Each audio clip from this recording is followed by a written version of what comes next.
1 month, one character, one winner. Folks, we are back with a BanBlue Tager only bracket this time. No more Carl. We are pushed him out of the picture. Instead, we're going to our lovely Red Devil Grappler himself. Folks, I'm Salty Boy, joined here on the mic with Scrimgore. How are you feeling about tonight here? That's me. I'm Scrimgore. I am happy to be here because I, for one, am a huge fan of Tager mirrors. Some might even say it's my absolute favorite matchup. So just sitting here, watching people play Tager, just having a good time, I'm all for it. Right, and that's just about sums up this bracket. It's going to be either you love it or you hate it. For most people, it tends to be on the side of pretty liking watching the Tager mirror, but maybe not so much playing it. So you might be one of the exceptions when it comes to actually loving this mirror. And it seems like we have 15 other exceptions with this bracket as well. 15 players joined here in this bracket, and let me tell you, it's going to be a bloodbath. Of course, you got a lot of people picking up Tager for the first time, trying them out, seeing how they do in this bracket. Players such as Dark Souls 2, Mitsuru Enjoyer, Soliloquy, Big Kasha Star, even Yellow Jacket Kageruchi in here. A lot of these being very strong players as well, but it's going to be interesting to see how they took the time to learn this character and see how proficient they're going to be with only a month of training. That's right. And even though I am a commentator, I can't let my bias slip through. I do have two people in this bracket that I've personally been training myself, so I'll be secretly rooting for you guys. You know who you are. But yeah, it's going to be really exciting to see. Do you have any Tagers you're keeping an eye on for this tournament? Right, I think there's 3, maybe 4 Tagers I'm looking at, and these 3 players I kind of refer to here as Ed, and Eddie. We got Fyre, we got Molotov, and we got Pho. Uh, we got the brains, we got the muscle, and we got the evil mastermind himself. For who they may be, that's up to you to decide. But the 4th player I also want to highlight that's also pulling up to the tournament here is Choku Red, a player you don't see very often, but has shown to be actually quite strong in a BlazBlue. So I'm keeping an eye on him to see how he's going to be faring against all these other Tagers. Yeah, that's an interesting point. I do know Choku Red, a classic Tager player, definitely been around for at least a decent bit in the long years we've had CF as our game. Right. But I haven't actually seen Choku Red around that much, now that you mention it. The other people you named, like Pho for sure, definitely around a lot, pretty much recently as well. Fyre definitely known for his cargo, but also very strong Tager, of course. But they're definitely Choku Red. I have not seen him play, so I will also be keeping an eye on that. Right. He's been around, but hasn't been playing as actively as those other 3 players, and that's why I'm kind of putting them above him at the moment. But of course, I could absolutely be proven wrong, and to an extent I also expect to be proven wrong, but we'll see how that bracket ends up shaping out. Speaking of this bracket shaping out, we're going to be starting off with round 1 here between 2 players that I'm sure that you are very familiar with. We got Sauvagess and we got Dark Souls 2. I'm more looking towards Dark Souls 2 here. I know that you actually mentioned earlier before the stream started that you were training Dark Souls 2 to learn Tager and try to make this character work. What do you expect that he's going to be doing a lot of, and how was that process?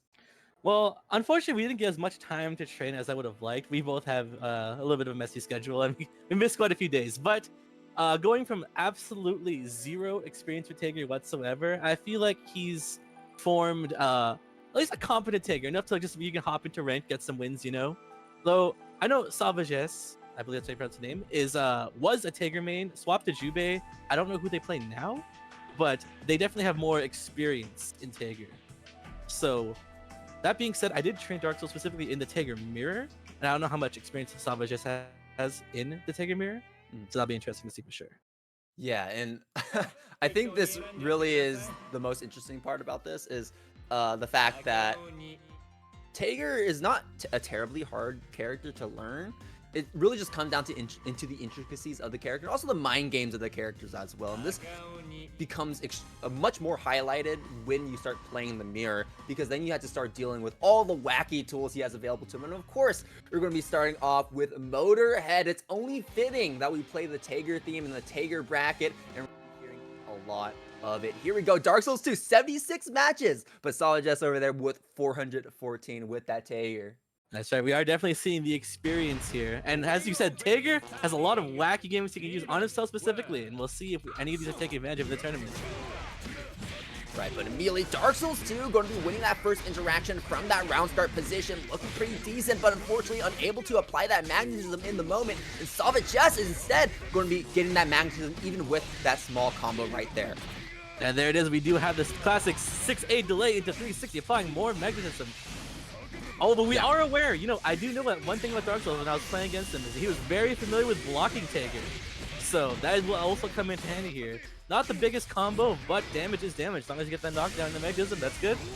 Sparkle gets blocked, but it's okay. We jump over that, and there it is. Dark Souls 2 gets that gadget finger, applies the magnetism, but there it is. That's one of the scary parts about playing Tager, is that you're pulling the other Tager into their advantage as well as you're trying to get your advantage state. And unfortunately, a lot of Tager's tools are actually pretty good against his own. The backdash being the most notable in my opinion.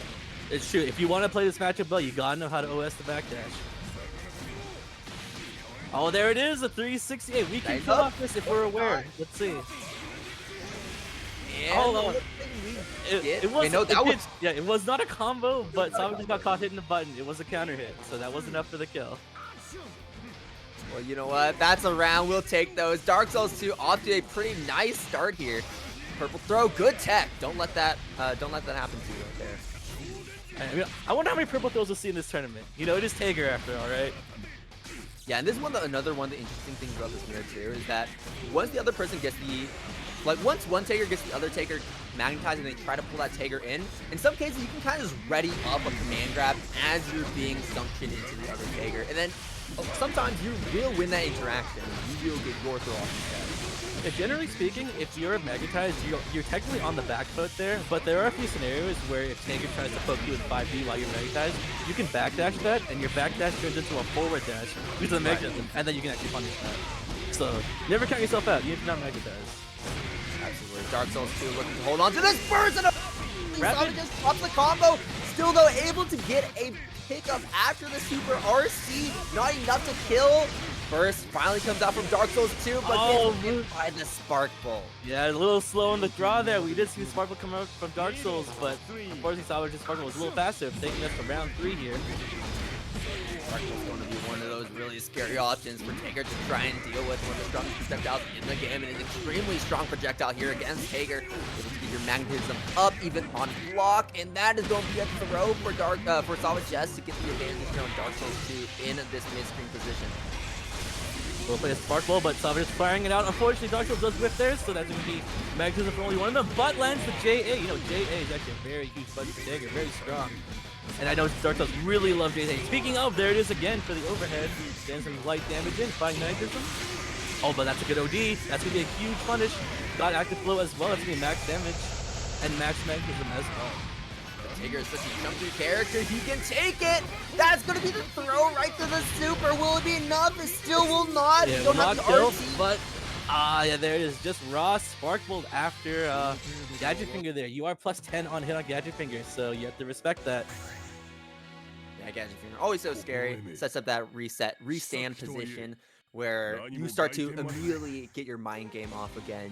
And unfortunately, right there, Dark Souls 2 not guessing correctly and just got smacked right in the face with that Spark Bolt. Sauvagess taking the first win and showing that Tager experience already.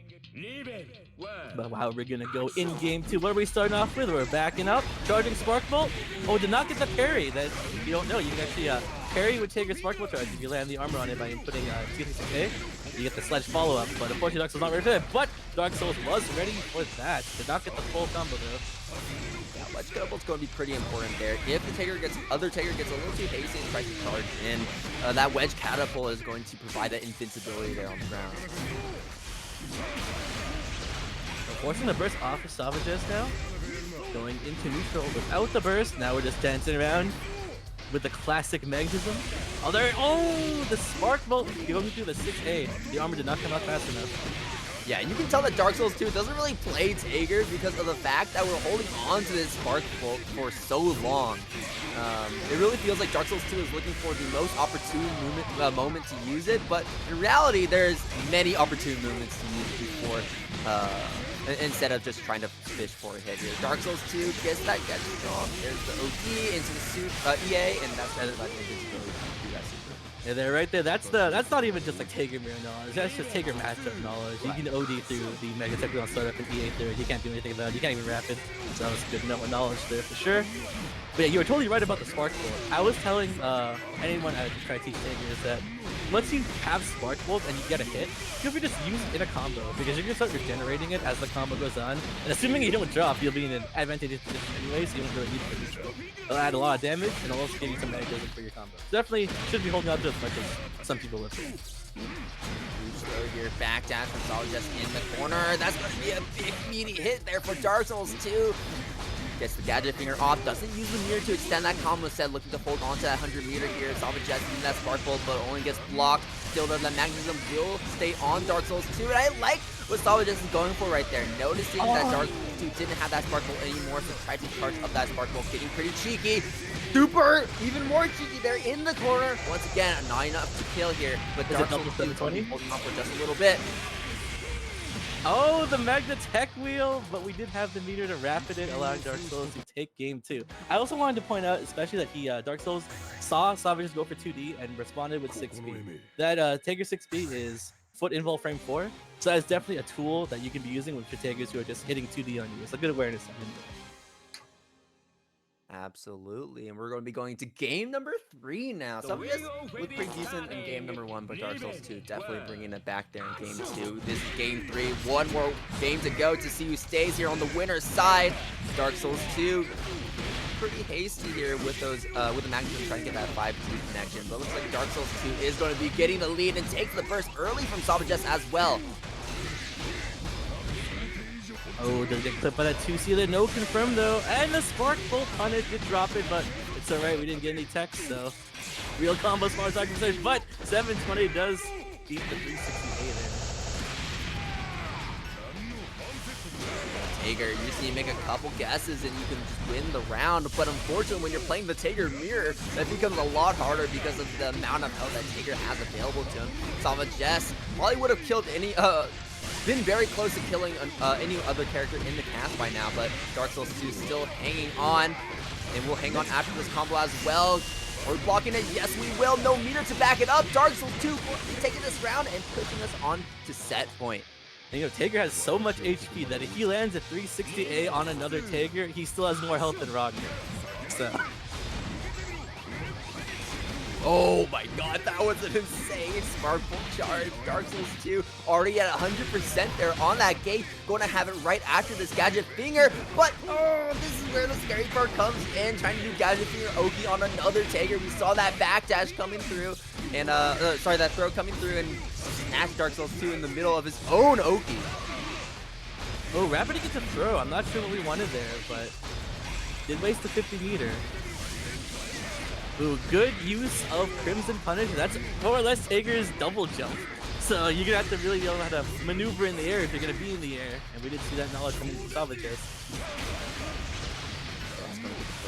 Sauvagess coming through a tempted wedge catapult from Dark Souls 2, but Sauvagess in the air, so we're going to avoid that entirely, sending Dark Souls 2 out of the corner. Maybe not what we were expecting to do. And now Dark Souls 2 with 100 meter respects the Spark Bolt. Great, and now it's your time to move in, especially after that super, but unfortunately it launched Dark Souls 2 a little too far away. Yeah, that would have been time to use Spark Bolt as the punish, but it's alright. We still hold on to that Spark Bolt though. What are we gonna do it for? Oh, gets caught by the Atomic Collider. No combo.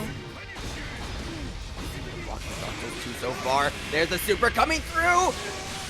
Get the extender, get the extra. Spark Bolt blocked. Spark Bolt avoided. Dark Souls 2 low on barrier, is able to punish with an OD. Dark Souls 2 takes it over Sauvagess. There we go. We did see that even though Sauvagess was more experienced with Tager, Dark Souls 2 did come out on top. So that just goes to show you don't know what to expect in a Tager mirror. Right, but you know what? I want to see some more Spark Bolt usage, guys. That's true. I feel like we're not using it enough. Like, y'all are sitting on it for like 10 seconds. No Tager does that. All right. Well, that was a good start to this bracket so far. Sauvagess going down to losers, but could absolutely make it further on and potentially top 8 as well. Dark Souls 2 will have to play against Molotov as their round 2, and that's one of the scary things about this bracket is that when you get to that round 2 position, you're playing against someone who knows how to play Taker. So Dark Souls 2 has to play against Molotov. You see here Noctis having to play against Fyre. Fyre sitting on a round 2 waiting for Soliloquy and Bimbes, and on the last winners quarterfinals match, you got big Kasha star qualifying to play against Choku Red. I'm really interested to see what the results of these 4 matches is going to be because, like I said, it's one thing to watch a Tager mirror of 2 people who don't know how to play Tager. It's one thing to watch a Tager mirror of 2 people who know how to play Tager, but it's an entirely different thing to watch a match where someone a little bit more inexperienced on Tager can what they can do to actually take down a higher skill Tager. I mean, that is actually what we just saw, I believe, due to Sauvagess actually having a lot of Tager experience. But, you know, sometimes, even if we didn't see, like, the most optimal combos around, sometimes you don't even need combos with Tager, right? That's just how the character works. That is true. It really just comes down to a few lucky guesses, and then suddenly you just win the game. That's how it feels sometimes, where Tagers don't really do anything for the majority of the game, of the set. But when they get to that red critical health and they find that one lucky command grab in the corner, they suddenly just completely run away with the game. And it's really hard too to play against Tager despite knowing that, because it's like, you know, what is he going to do? What are the mind games? The risk and reward can a lot of times kind of be skewed in Tager's favor. And then you just end up making just a lot of really bad decisions that unfortunately do not pan out. But again, though, because of his huge HP, sometimes you can afford to make those silly decisions. Absolutely. So sometimes I you just gotta gamble. Yeah, and I mentioned that earlier in the set too, whereas like Tager has so much health that he can take these command grabs that normally would kill other characters. So you have way more freedom when it comes to guessing against these scary situations that these opponents set up. But here we go, going into game number 2, Soliloquy, another rather strong player, playing a character they don't normally play. And on the other side, we got Bimbes, McFly, and we're going to be playing on the factory stage here. Let's see how it goes.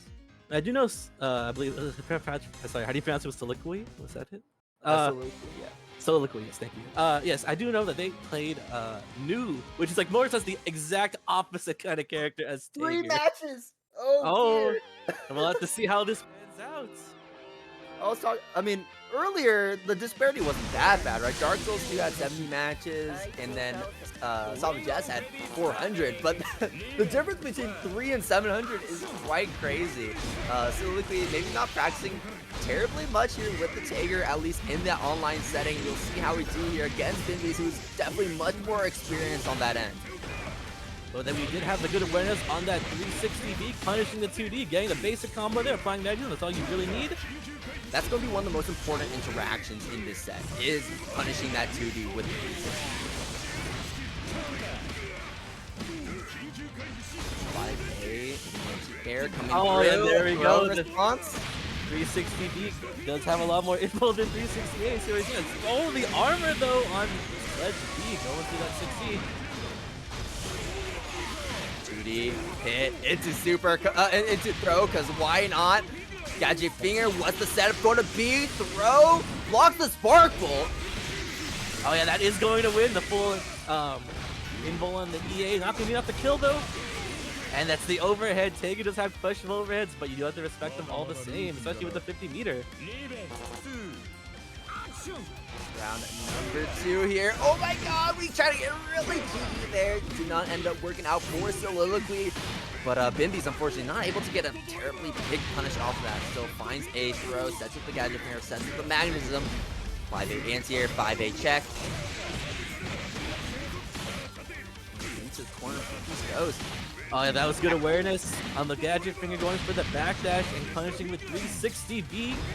I have noticed that Bimbes McFly here loves going for the 60B follow-ups. If you don't know the combo, that's fine. That's the better thing to do. Getting some damage, going for it again. Yep, that's going to be a free 2.8K with active throw. At this point, these players are treating 360B like 3 damage. It's like, why not? Just use 360B. It's probably going to work most of the time. And honestly, most of them have landed. It's true, 360B is actually a surprisingly good move against Tager if you know when to use it. Oh, But absolutely. Yeah. funnily enough, I do find it best to be used as an anti-air. Because Tager's anti-air is a little questionable, but... Yeah, you had to explain that a little bit right there for me. Okay, so because Tager's anti is a little questionable, if you're magnetized, you can actually do 360B, and it'll pull them towards the ground, and Tager doesn't have a double jump to get around it. So if he's committed to an air bud, 360B will always do that. It's not something that else could come up very often in this tournament probably, but it is an option for you aspiring Tager players out there. Oh, I'm definitely not an aspiring Tager player, but these two players certainly are. Unfortunately, that's going to be a whip throw into a throw here for Soliloquy, getting that reward immediately. Gadget here, no RC, and that's going to be it. No! It didn't come! What is going on, man? Yeah, the first few frames of Mega Tech Wheel does have like super armor, so that it does beat unblockables and throws. So unfortunately, 720 was not the right choice there. Dude, these guys cannot combo into Magnatech Wheel, and it keeps landing. What is going on? We're going to character select, but we're only locked into Tager, so I guess you want to take some time, cool off a bit, you know? There's two crutches so far that I've seen these players rely on. It's a Magnatech Wheel, and it's 360B. I swear to God, if they remove these two things from the game, these Tagers will not be doing anything right now. You know, I feel like some of the Mega Tech Wheels might have even been 360B. Sometimes you mash so hard it turns into Mega Tech Wheel, you know? I mean, they're both certainly good options. Like, if you got the Magnatech Wheel like if you got 360B instead of Magnatech Wheel, or either or, I mean, I feel like you wouldn't be unhappy about either of those coming out, because a lot of times, like, they apply in the same situations.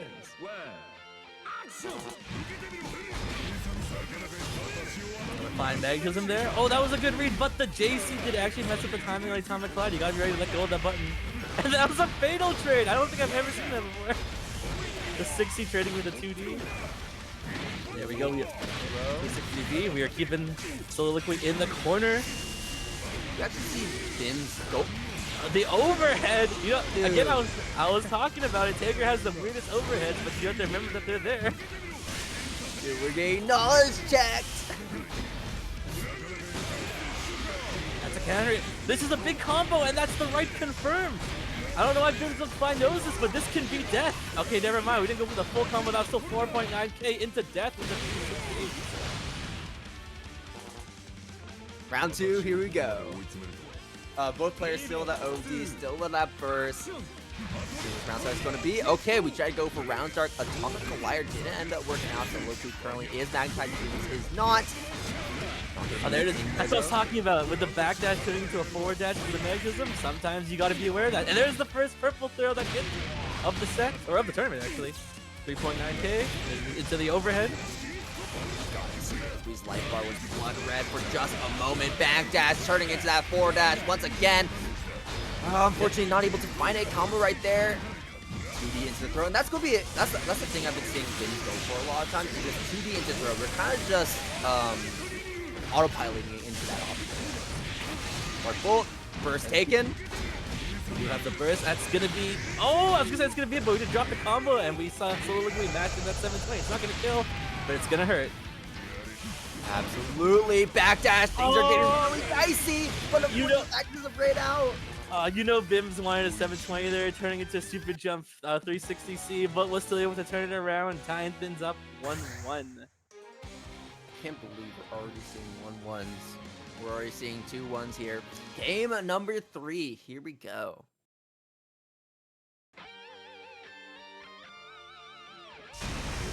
You know, I think also we've seen all three of Tager's standing overheads land. We've seen 6C, Magnetech Wheel, and Sledge follow up. Which is something I just never really think I'd ever see. You're so right, and the thing is, like, people don't normally get hit by that Magnetech Wheel overhead, but, you know, when you're not so familiar with this character and the wacky options these players are going for, sometimes it just escapes your mind. A huge read there from Bimbes, catching that backdash from Soliloquy. I like that we're starting to play that RPS game around the backdash after that gadget in your situation. Oh, that was a good read. Seeing Soliloquy jump, he got the 360 to punish. Rapiding, this isn't a combo, but that could have been a potential reset there. Magnetech Wheel to punish 360A as well. Another 60 overhead. Spark Bolt landing, unfortunately unable to get that pickup. The air throw from the Bimbes to seal that round there. Looking pretty dicey though, so Soliloquy was about to make that comeback. Whether you're Tager or not, if you're magnetized, you always gotta be careful when you're in the air against Tager. That's where he pulls you in the fastest. Fantastic spacing there from Soliloquy in that moment. The best Spark Bolt, Bimbes going to that Spark Bolt a bit quicker than Soliloquy.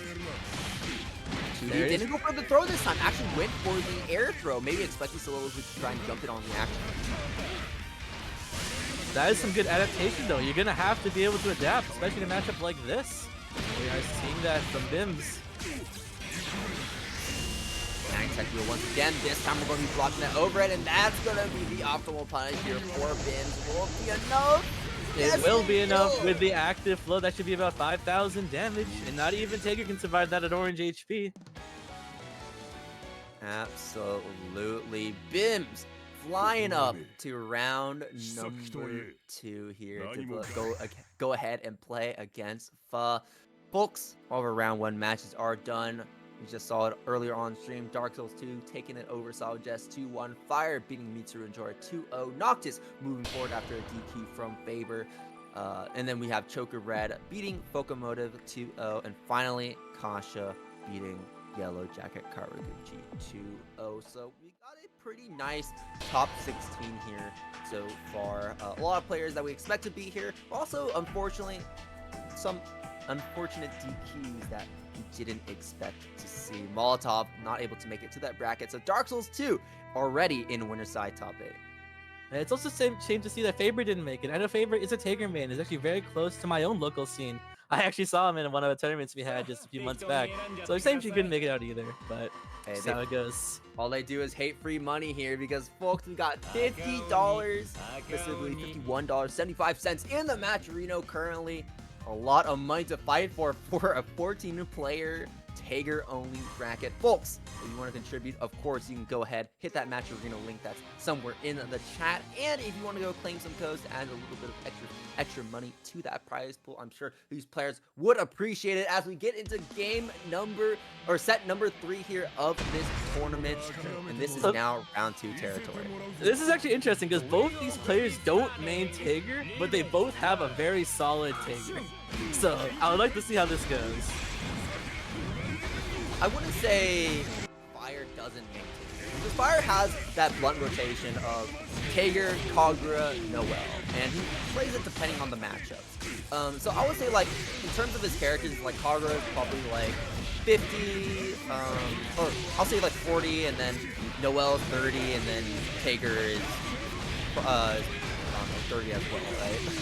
I feel like he plays it just enough to call it one of his mains. And right now we're seeing that familiarity come through as Fyre is absolutely canceling Noctis in this round. Yeah, we do have the awareness to end in 4D, but it takes best enders as well as combo and Gadget Finger into 360B. That's something you don't see a lot from a lot of Tagers. Very strong. It adds 600 minimum damage to your combo. It's more or less like ending it as distortion there. So we definitely do see some knowledge coming in from Fyre. Absolutely, and already Fyre winning that first interaction here, round number 2, and Noctis able to get his feet off the ground as Fyre is continuously always checking Noctis at every single opportunity. Okay, though, good jump over that wedge catapult, but a great usage of the far-reaching buttons that Tager has available to him to catch Noctis and check him from that range. Good awareness on the roll catch attempt there. Backdash OD, and it goes right to the 5 feet. Yeah, 100% 720 punish. That's going to be a quick victory there for Fyre.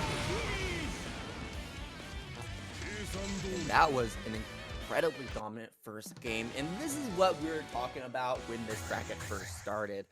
When it comes to a more experienced Tager against a less experienced Tager, these matches go by very fast because of how easily you can just continue to stack up damage with this character. Oh yeah, I mean, Tager's win con just in a normal game of BanBlue is he just wants to be in grab range, uses 5A, 5B range, and when you have 2 Tagers going for the same win con, the hardest part for playing Tager is getting into that space, but with both Tagers wanting to be in the same space, once you get in there, one can easily snowball the game, which we saw in our previous match. But this time it looked... Yeah, this time looks like Noctis is playing around. He got his good 4D knockdown, and he was able to punch the back dash there. Unfortunately, there was no combo. Now it was... Fyre going to gain the gadget finger resets into the throw.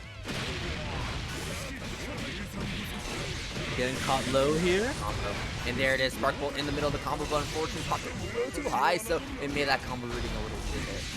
So the combo's right. He was just a little too early in the J2C, but it's alright. We did get the 360A there. Sorry. This can kill. Do we know the route? Yes, we do. That is going to be death. And this is what makes me so confident saying that Tager is one of his mains, because he knows the routes, he knows how to play this character, and you're seeing that proficiency shine through these rounds. Oh, the armor on the sledge follow-up does punish that, and getting a full combo there, applying magnetism, but Noctis aware of the gadget finger on gadget finger, able to punish, or at least poke out. Fyre there, trading in the air as well. That's a reset. Yes, it is a reset. What's he going to do now? Low this time, catches Noctis, and that burst finally comes out. Probably the last burst of this set. If Fyre can just clean this up, and we might just do exactly that. Inactive flow, going to be gaining some years, but I don't think we're going to be gaining enough. It's that 50. We're not going to get that OT, but we get that throw as the Oki, and that is going to be the win. Going to Fyre 4 rounds in a row. Yeah, that was a very fast set. It's what happens when you let Tager run his game plan, and if you saw how fast Tager can kill Tager, imagine if that was like a Ragna. You always got to be careful of how much damage you can output. At least Ragna has a DP, right? That's true, but again, like the thing with Tager is I personally feel like he has an answer to everything in the game. It's just a matter of always picking the right choice. So if I if I feel like you're a DP and I read you with my backdash, you're taking 6k. And that's like 60% of Ragna's HP right there, right? Yeah, that's true. That's the grappler game plan, right? It's, you force them into a situation where you start to make them guess, and then you start to play the mind games around that RPS of jumping, backdashing, throwing, whatever it may be, pressing buttons. Tager has responses to all these options, but a lot of times those options can be rather committal. So when you make those reads, you gotta make sure that you really make those reads correctly. Yeah, I mean, I do feel like, just generally speaking, Tager does get kind of run over by the cast, just how BlazBlue works. But I do sincerely believe that he has an option for everything. It's just a matter of picking the right choice, which of course usually puts you on the back foot, which is a little unfortunate because that's how the character works. But if both of you are Tager, that does change things quite a bit. And even if you're on the back foot, quote unquote, when it comes to the health game, you're not really that much behind, because you're not really so much of a combo character as you are a character that just gets his damage off of throws. Not to say that he can't do a lot of damage with his combos, because we've seen how much damage it can do, especially in that last set. But here we go. Choku Red now against Big Kasha. Once again, same story. Choku Red, much more familiar with this character, piling in. Kasha, one of those players that is just picking up for this bracket. Well, actually, Kasha had been playing Tager on and off for a little bit. Like, I've been teaching Kasha Tager for quite a while now. Okay. But he decided to enter this tournament. As we can see right here, we are getting a full combo. This is going to be a corner combo as well with a fail. This should be about 4.8k and magnetism, assuming no drops. Oh, but he's going for the reset, the classic. Yeah, the Tager special. Yeah, that knowledge check right there is so strong against players that don't know how to deal with it. Yeah, we got Kasha, definitely a 9 main, but has been learning Tager on the side here and there, especially he's been labbing with me personally. We've been trying to help him learn Tager, and it is starting to show. He is bursting that 2D though. Don't want to get hit by a full combo of a fatal there. Oh, what an anti-air there, counted as well. We're not able to finish it, but we got some damage there on Kasha. Also, Kasha with their back against the wall, not for long though, as Choku goes to the other side, finding that hit though. Spark Bolt, that's big. We do have combos here. The first gadget finger loops we've seen from the set. Now getting caught low here. This won't be enough to kill, but there's potential reset here. Didn't go for it. It's all right. Now we're playing neutral, applying magnetism where we can. Now you can see Choku Red start to line it up a little bit there, neutral with that spark became a non-factor. But that Sparkle is on the side. Choku Red's not going to matter, though. That's the standing 720. If you can do 226A and then you turn into a 720 from that, if you turn into a 720 that input, you can actually cancel your Sparkle charge into a standing 720, which is off from Choku Red right there. That's some advanced Tiger tech. But we did drop the 2D Fatal, unfortunately. Oh, but the 6-8 pseudo anti-air, not really. You've been using it a lot for that application there, and it has been working out to great extent. 2D to throw, the classic. Low finds his mark on Kasha, over air finds his mark on Kasha. Reset opportunity. No? And the wake up 360B. We're converting this into a combo here. Should be ending in Gadget Finger to apply Medicine, unless we're going for something really cheeky here. Then we're not, we're keeping it standard. Ooh, really nicely timed backdash, but Kasha pressing the right button in response to that trade. Life total essentially burst from Choku Red, knowing that was enough to kill. Kasha not respecting that Sparkle from that full range after that burst, but Choku Red not respecting Kasha there. And that is the no-tech punish. 6B Sledge will catch back rolls and no-techs. Choku Red expecting some kind of reset. Did get caught by that, giving Kasha first win of this set. Oh man, and this is one of the things that I think really needs to be drilled in people's heads when they're playing against Tager, is that if Tager bursts against you and has Spark Bolt, you are not in an advantageous situation until that Spark Bolt goes away. Exactly. Because a lot of times they will just Spark Bolt immediately after their burst, and a lot of times it hits because the opponent's like, okay, I'm going to close the distance against Tager, but no, that does not work that way. Oh, unfortunately, a little too early in that 2C. That's going to be punished by the J2C here. 360. Oh, did not go for the 360. Just went for a 5A. It did actually hit. And, oh, immediate burst from Choku. As you were talking about with the burst on Sparkle, but except Choku was a little too early on the Sparkle, but it's alright. He did manage to land that 360A. Oh, two-whip Sparkle. Sparkle as the anti-air. Unfortunately, though, mistimed it. Two mistimed Sparkles. But you know, it just evens out the playing field, at least until Kasha gets that Spark Bolt back. But we might not be even able to use it. Let's see if we'll use our burst. We probably won't, as Choku Red is looking to clean this one up. Yeah, that should absolutely be death with a 100-meter and a 2D Fatal starter. Alright, going to round 2 here. Oh, good bait, but not the best punish. You should have probably jumped in with JB, but that's fine. Taking 2.6k there. Dang, caught with the 6A.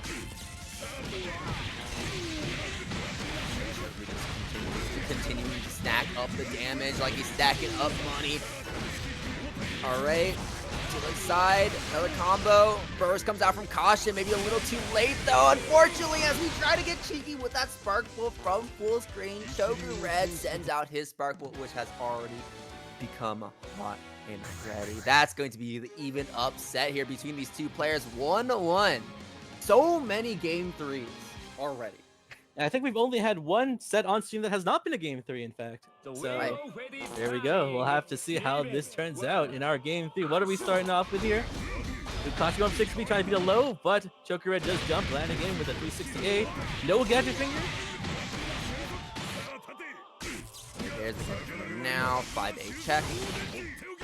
Wedge Cavalry in response to the 2D. Again, that very important interaction through.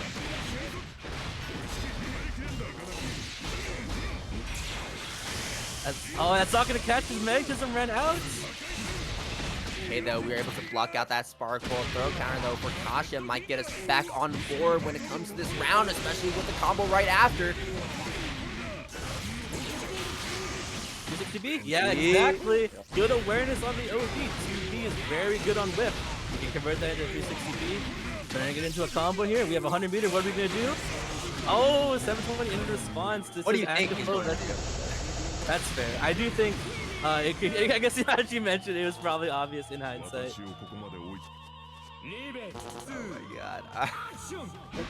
Alright, here we go. Backdash round start from Kasha, trying to play this one a little more passive. Looks like it's going to pay off here. Gadget Finger applies that magnetism early on. Able to get another pickup on Choku Red. Drops the combo, but still picks out with the Atomic Collider. I like that even if Kasha is dropping these combos, we're still able to recognize the situation afterwards and know which button or move to use to get that reset afterwards.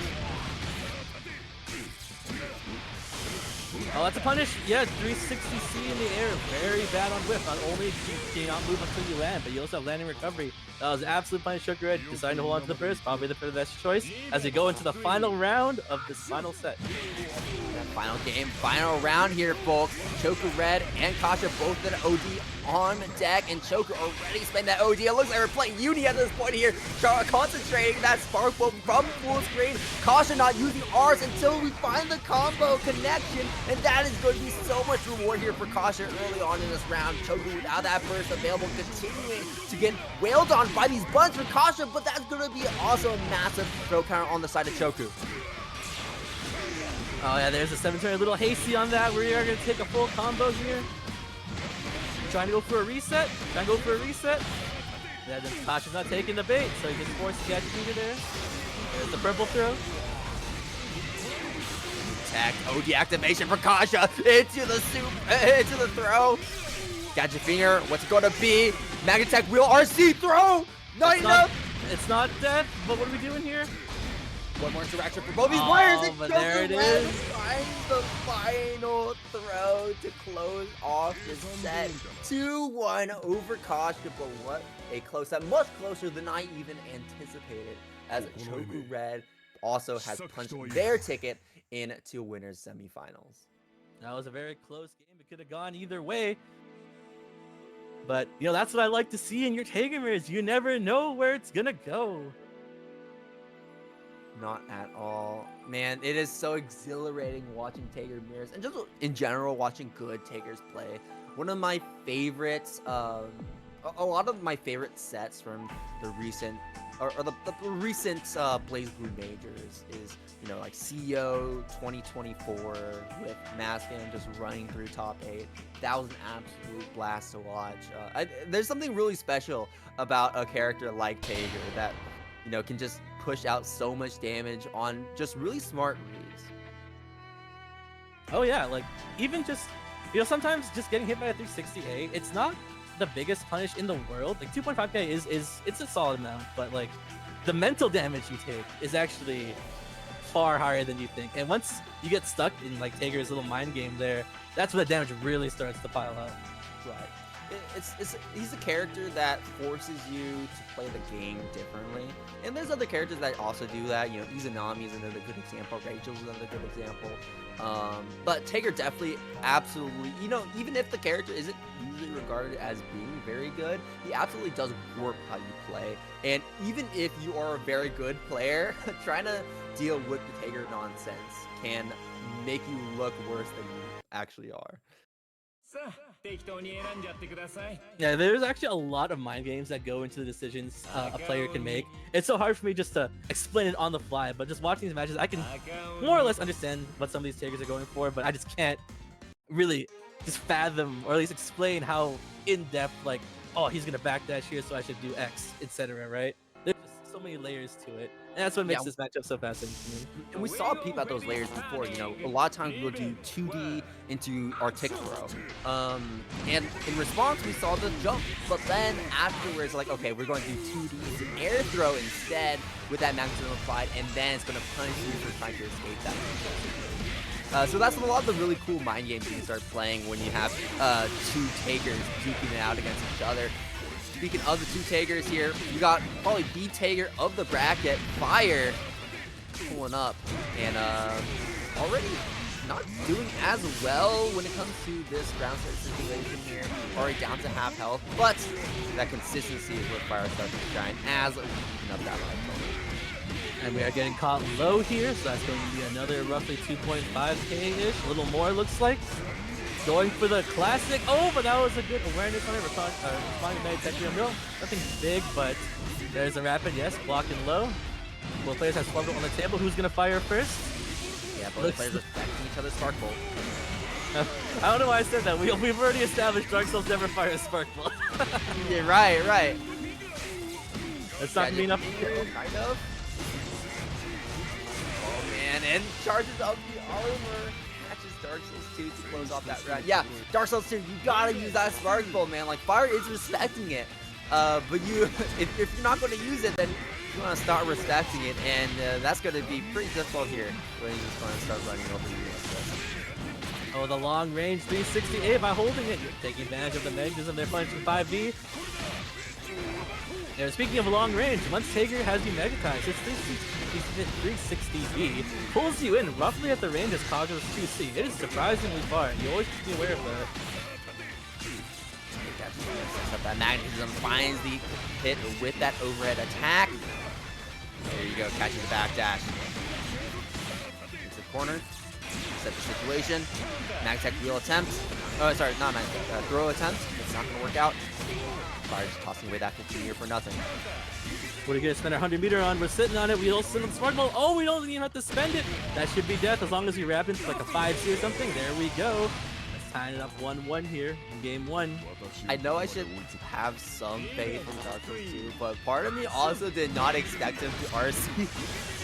I was like, he's not going to RC this. I mean, I believed he would, because like I said, I have been helping him learn Tager, but, you know, I do admit part of me also didn't believe.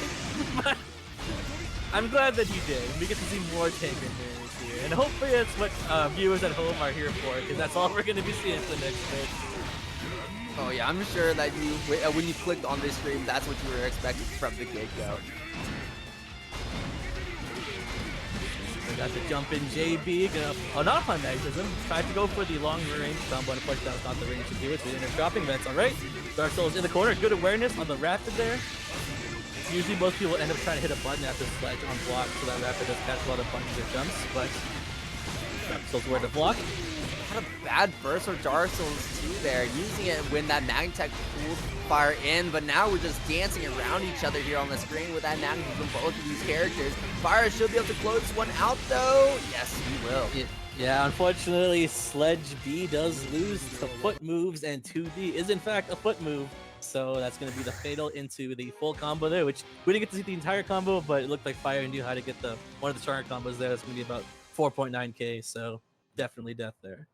Yeah, game 1 going to Fyre, but man, that was a lot tougher than I think either of us expected there.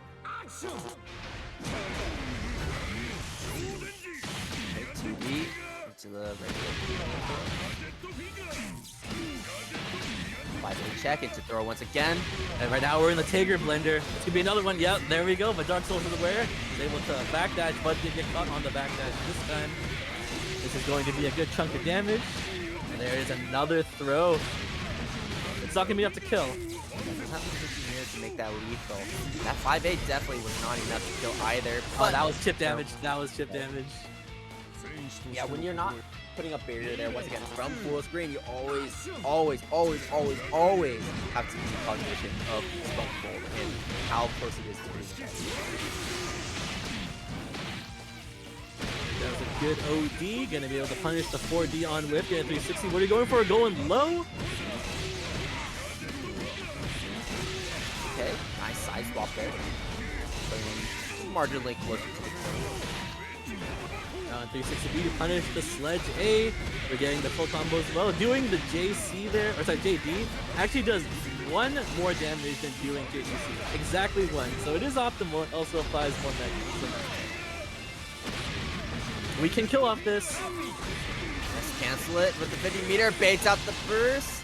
That's right. Tager has very few moves that can be jump canceled on hitting the combo, but 6C is one of them. Always got to be aware of that being a burst catch point. And with that, Fyre does take it 2-0. Yeah, and unfortunately, in that combo, there's not really a lot you could have done too, because it's like, you know, with that next hit, it probably could have killed. And, you know, Dark Souls 2 not trying to bet against that. So Tager can be really tricky, especially when it comes to those final situations, because of how much damage his buttons and moves can do, to the point where it becomes a little tricky when it comes to like that burst timing and using it effectively. The best thing about that particular setup as well is if they don't burst, you can actually go into 360C. So if they tech, they can pull them in, and if they don't tech at all, it turns to purple. And if they tech the purple, they'll hit 360C. There are layers to these things, and I'm not sure if Fyre was all aware of that. But even if he was, or even if he wasn't, he was still the right choice to go for the burst bait there, because Dark Souls 2 fell for it, and that led him to And you know, also, if that burst did connect, we know that Dark Souls doesn't respect Sparkle. So That's Fyre could have absolutely just let a Sparkle rip if he had it available, and that would have done Dark Souls in, most definitely. But so let's take a look at our top 8 so far. That was our very first top 8 match. You can see Fyre already qualified for winners finals. Now we'll be seeing who that second player is going to be between Pho or Choku Red. We have seen Choku Red on stream already, but we have not seen PhoKingAzn yet. Solid Taker player for sure. He's actually been around for quite some time. I remember playing with him all the way back when CF was new on PC, which, oh god, at this point was almost 10 years ago. Yeah, both these players quite good. Pho, I'm sure everyone is familiar with when it comes to net play takers. He's always playing these online brackets, whether it's the Raven Online, whether it's Boston Blue Beat. So I'm sure we're very familiar with him. But for those not so familiar with Choku Red, I think it's going to be a bit of a toss-up of who's actually going to be taking this set.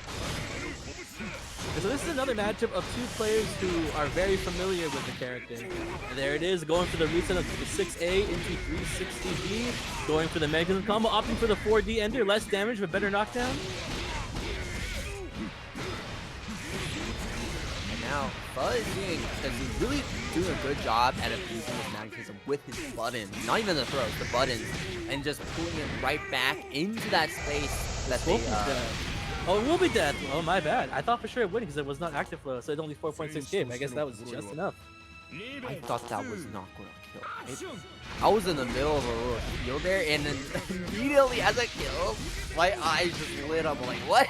It must have like just been the edge because when no modifiers on 720, it's 4.6, which is a lot, but like, you know, not as much as you think it's a game. From Pho coming out. Choku Red also spending that burst of these players without that available to them. Purple throw, second purple throw of the tournament, and I'm not sure if Choku wanted to go for the standing 720 there. Oh, that's gonna be under shit. Yeah, it is. Got the combo drop. Oh, 2 combo drops. Unfortunate. Connection. This combo won't be enough. Don't have the meter to do it, but a purple throw should be able to seal it. Yeah, that is what 2.7k just tacked on if you don't tech that. That is a lot of damage. Yeah, you know, when you're watching other characters like S or Hazama where they try to reset you with purple throws, none are as effective and as deadly as a Taker purple throw. I mean, if you ever find yourself getting hit by a purple throw 720, I don't know what to tell you, but that's gonna add a lot of damage. Right, absolutely. It's like, what do you expect? I think there's only one worse purple throw the entire game hit by. That's Kokonoe's ass throw. So. Okay, well, that one is far harder to actually implement. But yeah, I mean, you know, Now's a fully charged. You might as well just here we go. But getting a great combo here against Choku Red. Should be able to set us up in a good position. Attempting the reset. Not taking the bait, but does get caught rolling. So we're going for another combo here. Great chase down from Pho. If equalize the life total.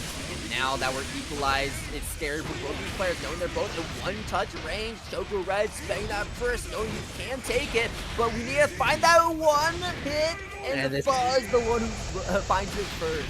And that's certainly one hit, if you know what I mean. Another 4.6k. There's a 3C round start. That's not going to combo, but Pho didn't tech, and now we're taking a reset here. It's going to be a little chunk of damage plus some magnetism. Never mind, goes for the reset, goes for it again. But you know how it is, both these players do main take it. It's going to be a little harder to land those tricky resets. If anyone's going to know your tricks, it's going to be Taker. And there it is. We saw that a little early in the set, but a little slower on the quick drop of Spark Bullets. So not only do you take the hit, but you lose your Spark Bullets as well. It's the worst feeling in the world, but quick 360A could turn things around here. Yeah, but you have to respect the 100-meter because Magnatech Wheel RC can be that get out of jail card for Choku Red. PhoKing did have the meter to rapid that, but opted not to. I'm not sure why.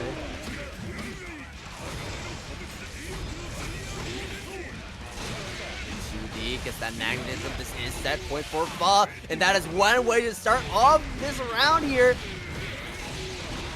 Already, great amount of damage on the board, tries to chase down Choku Red once again, but no roll this time. In that scenario where you go for the roll catch and then neutral tech, it turned into a big 50-50 because both Tigers could just 360 each other. So it was on Foking there to jump and just not risk it. So that was a good decision there. For Pho, opting to block a lot of that. Got your finger. You got EA, but no, we're going to be getting counter hit, trying to press another button throw on in response from Pho. We can kill here. More. That's exactly what I was talking about.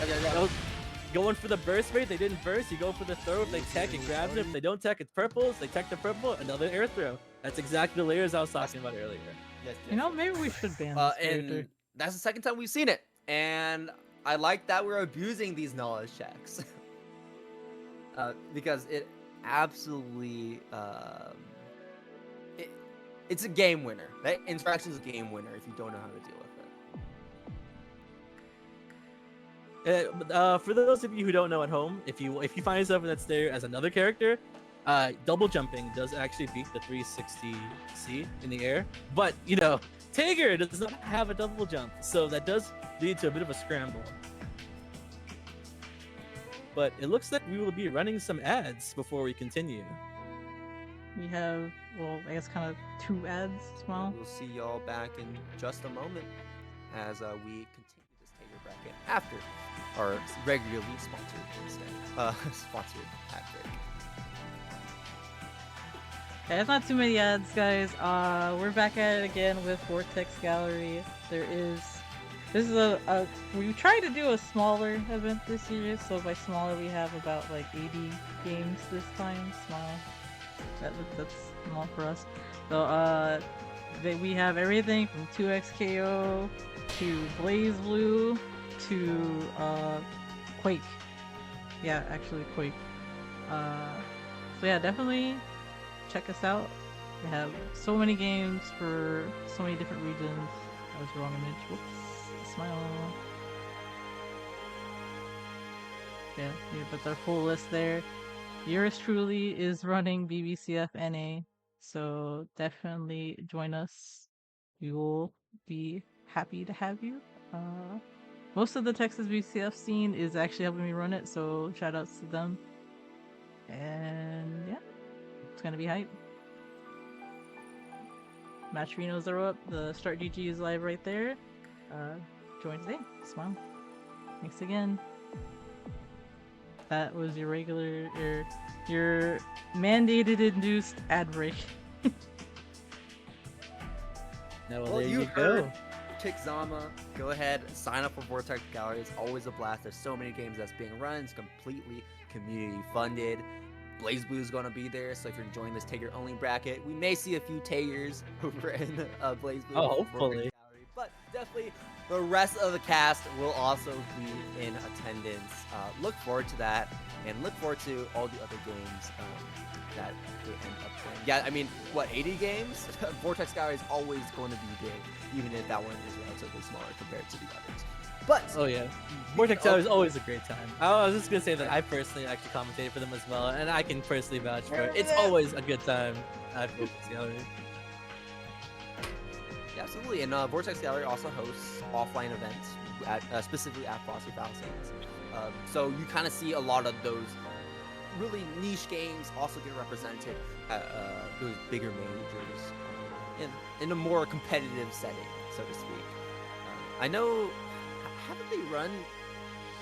They run so many really weird games. Haven't y'all run the Samurai Kirby game at some point? I feel like y'all did, or at least a community event was ran at like some offline. I know that Samurai Kirby is a thing that people play. I have, at this point, I've lost track of what we run. I'm like so baffled every time someone Funnily just enough, comes in. I was actually playing the Samurai Kirby minigame today, and I'll tell you, my average is around like 15 to 16 frames. So not terribly bad, but also not the best. Well, I am interested in Samurai Curly, but for now we do have to get back to our tournament. We are starting our loser side of top 8. Kasha versus Bimbes McFly. Both players have already seen it's in top 8. We do have the punish on the 2D there, forcing the burst. We saw Bimbes play earlier, gave Dark Souls 2 a run for their money. So did Kasha when it came to playing against Choku Red. So these two players are rather evenly matched, but Kasha right now looking so much more confident when it comes to this neutral combo game and Oki game as well. Aerofro, that's going to be so much damage, and get that confirmed kill as well as we cancel with the RC. That is the most classic of classic resets. I don't see anyone do that other than me, so that's how I know Kasha is splitting Taker from me. They do have the full 2D combo here. This is going to be 4 points. Oh, never mind. He opted to not go for the full ender. We're going to turn that into 360B reset. Did drop it though. Now it's giving shades of Fyre versus Noctis. Let's hope that's not the case. Bimbes trying to really make a name for ourselves here in game 1. It looks like it will be working out in their favor for at least a little bit. But unfortunately, that's going to be a missed time burst faded out from Kasha. Unfortunately, Kasha not able to finish that combo there. As Bimbes touches Kasha into the corner. Go drop it. Go. First game going to Kasha. And there we go. That game happened so fast. I was having a hard time commentating it. But it's funny though, because even if that last round was a little fast, both players were very low on HP. It's just a testament to how much damage they can just steal away from you when you're not ready. Yeah, absolutely. Yeah, I mean, we saw it right there where Bimbes was looking on the ropes and, you know, almost actually made a comeback against Kasha, but Kasha just made a few good moves that pushed Kasha into the game. We're winning territory. This is game number 2. Things are different, and most importantly, there's now Spark available to them. Kasha spending a Sparkle to extend his combo. That's good. You couldn't really get that much damage without using it there because he had no magnetism. Oh yeah, Bimbes McFly's been falling for that for quite a bit. It's like the 3rd time it's happened where Kasha is charging Sparkle and converting it into 360B to catch the 2D. And the 3C catching the little vulnerable frames there at the end of 360B, enough to go for the kill with Kasha now on set points. Could be another 4-rounder here. But Bimbes... Oh no! Okay, so a little meta here, but we seen it a little earlier with Choku versus Kasha, but he got anti-aired by 6A twice in that set. And earlier today when I was helping Kasha practice, I also anti-aired him with 6A. So just not been Kasha's day with those 6A anti-airs, that's it.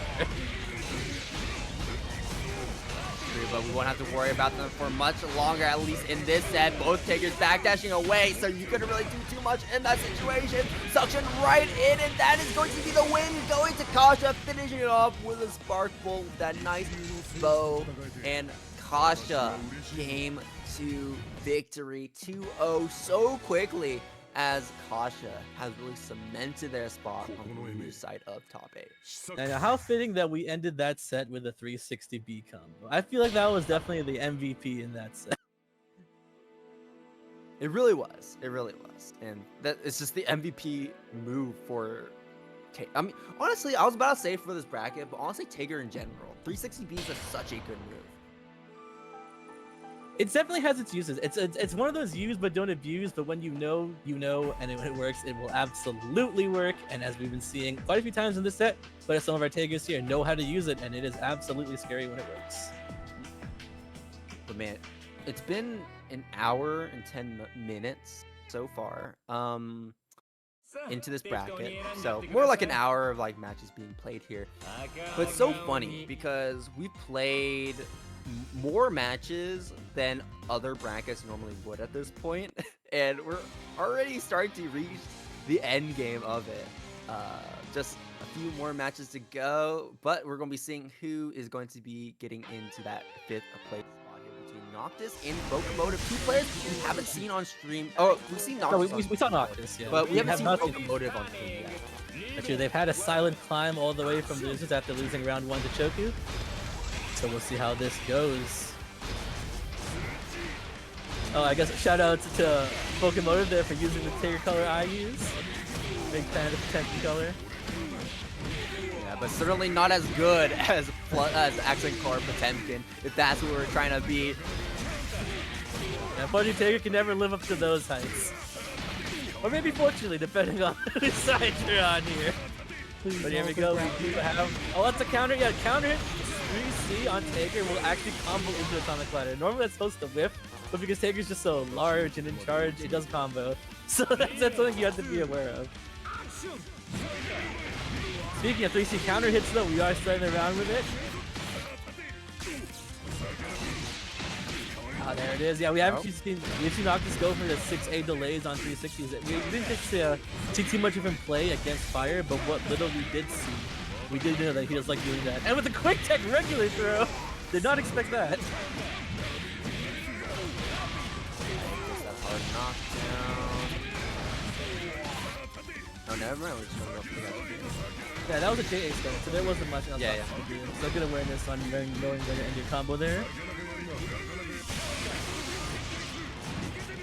Oh, okay, yeah, bursting on that Spark Bolt there, and now there wasn't really a lot that Noctis could have done. Maybe try to go for the Magnetism, full focus in, pull him in after that burst, but now kill. Let's not drop our combo. Ah, we could have. Yeah, we could have killed there if we knew the routes in the meter, but this will kill. You know, actually, 5C Mega Tech Wheel is how you get Taker's biggest damage combo. Like you can get 10k, I guess. Now. Oh yeah, totally. I was about to say, I'm surprised it didn't. I'm surprised it did combo because I'm so used to seeing these Mega Tech Wheels not combo in this bracket so far. Oh, not fucking range of 68. Another quick tech throw. Oh, Focomovite definitely doing a lot more. I wasn't sure if we'd ever see the purple 720, but we did. There was no combo into it, but it was still a 720 nonetheless. Burst immediately from Focomovite, wanting to maintain this advantage state. I like using that burst early, but now you won't have it for the mix. Let's see what we have in response. We do have that Spark Bolt still available to us. Noctis finding another connection on Focomovite, still not able to kill with this combo just yet. One more situation for both of these players. One more touch, Magnetech Wheel, but that is going to be the winning interaction for Noctis in game one. Yeah, I'm sure that was an accident on Noctis' part, but that still worked out perfectly because Magnetic actually just doesn't have an extended hurt box above its head when it comes to like being an anti-air. And on top of that, because it had been out long enough, the armor disappeared. So it was actually the perfect answer for Mega Tech Wheel there. And awareness on Noctis to rapid that and confirm into a kill. Looking good, giving him the win as we go into game 2. Is this game 2? Am I crazy? It's game 2. It's game 2. Okay. Sometimes these Tigers just mess with me, you know? No, I completely understand this. Happens to be even at the high level tournaments.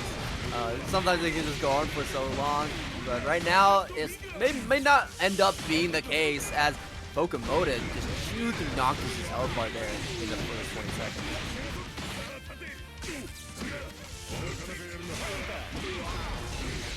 And there it is, the Noctis classic. You know it's coming, but sometimes you're just too afraid to react. The Taker can turn that into a frame trap.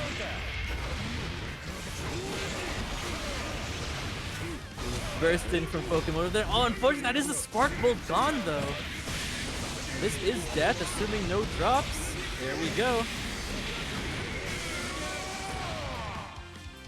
That's a great round for Noctis to win there, as that pushed him on set point yet again.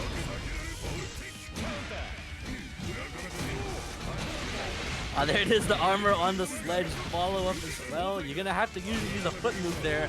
But unfortunately, Taker's 2A is actually not a foot move, so you can't really match that with that. However, he can 360 at that. Yeah, it's so funny how Taker can just absolutely brute force his way into these situations because the armor he has, not only on his advancing moves, but even his mix-up as well. Tried to go for a quick tech throw there.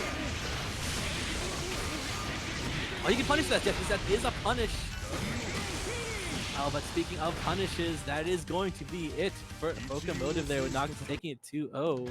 We've been seeing the 2-0 starting to come in now after all the game 3s we've been seeing earlier. Yeah. I like that in that final interaction there that Noctis is going for those early bursts after Spark Bolt.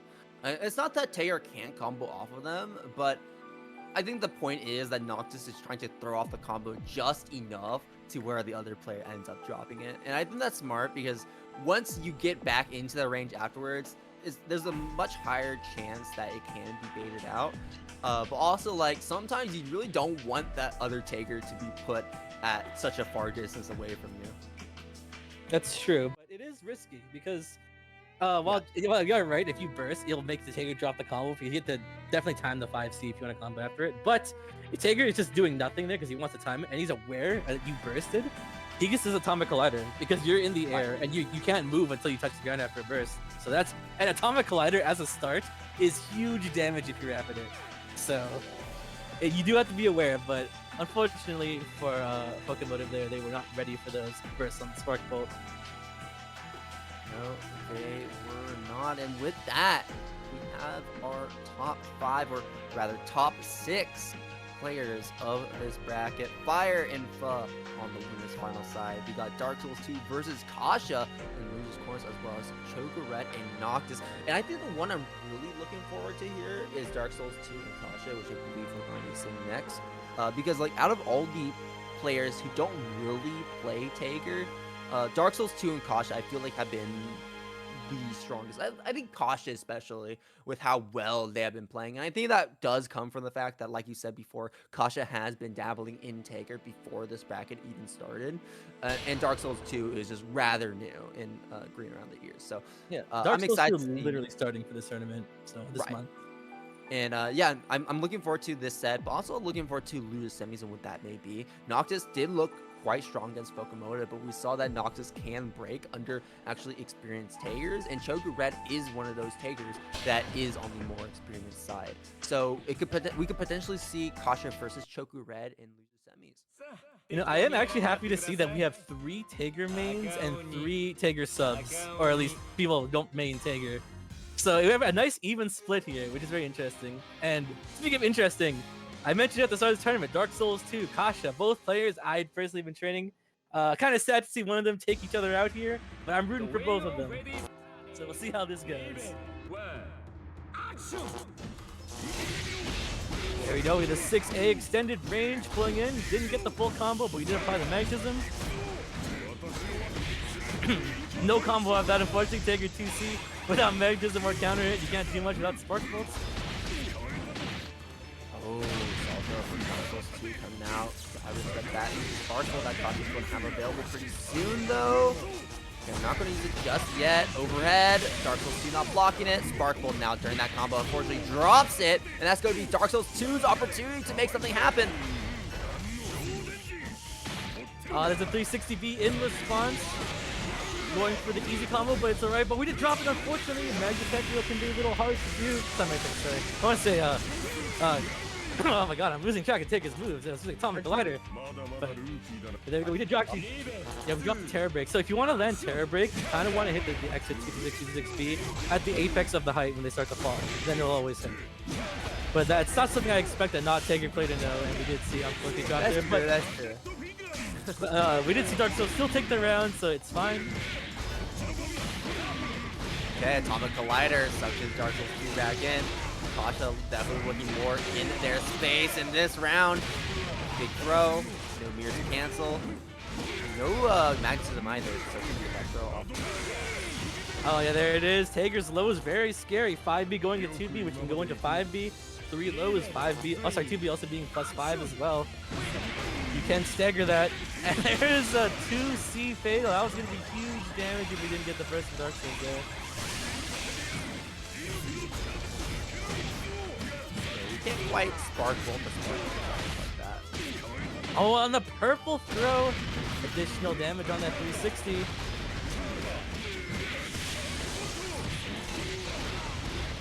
And by using Sparkle here, that gives Kasha the side swap, putting Dark Souls in the corner, catching and hitting the button on tech. Kasha aware of the distance in the corner to convert this into Taker's corner loops. Did drop the combo though.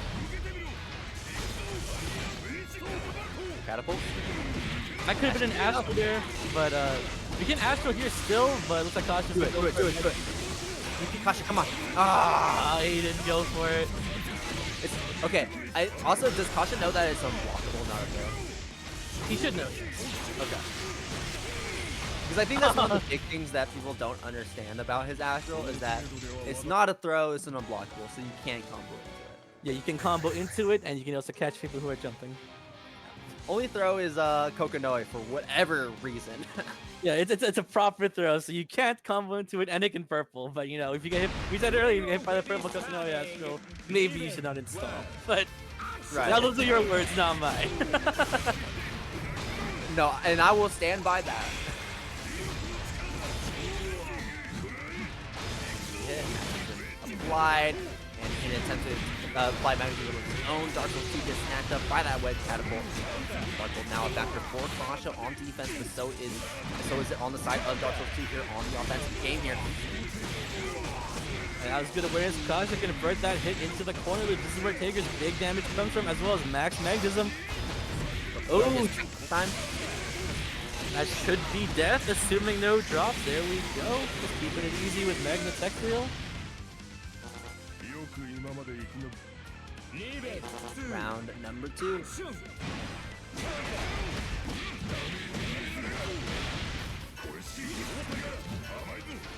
This is set point for Kasha as well as Orchestra.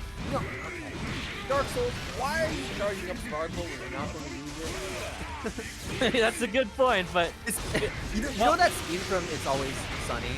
Where it's like the implication of something bad happening. That's what it feels like with Dark Souls 2 charging up that Sparkle.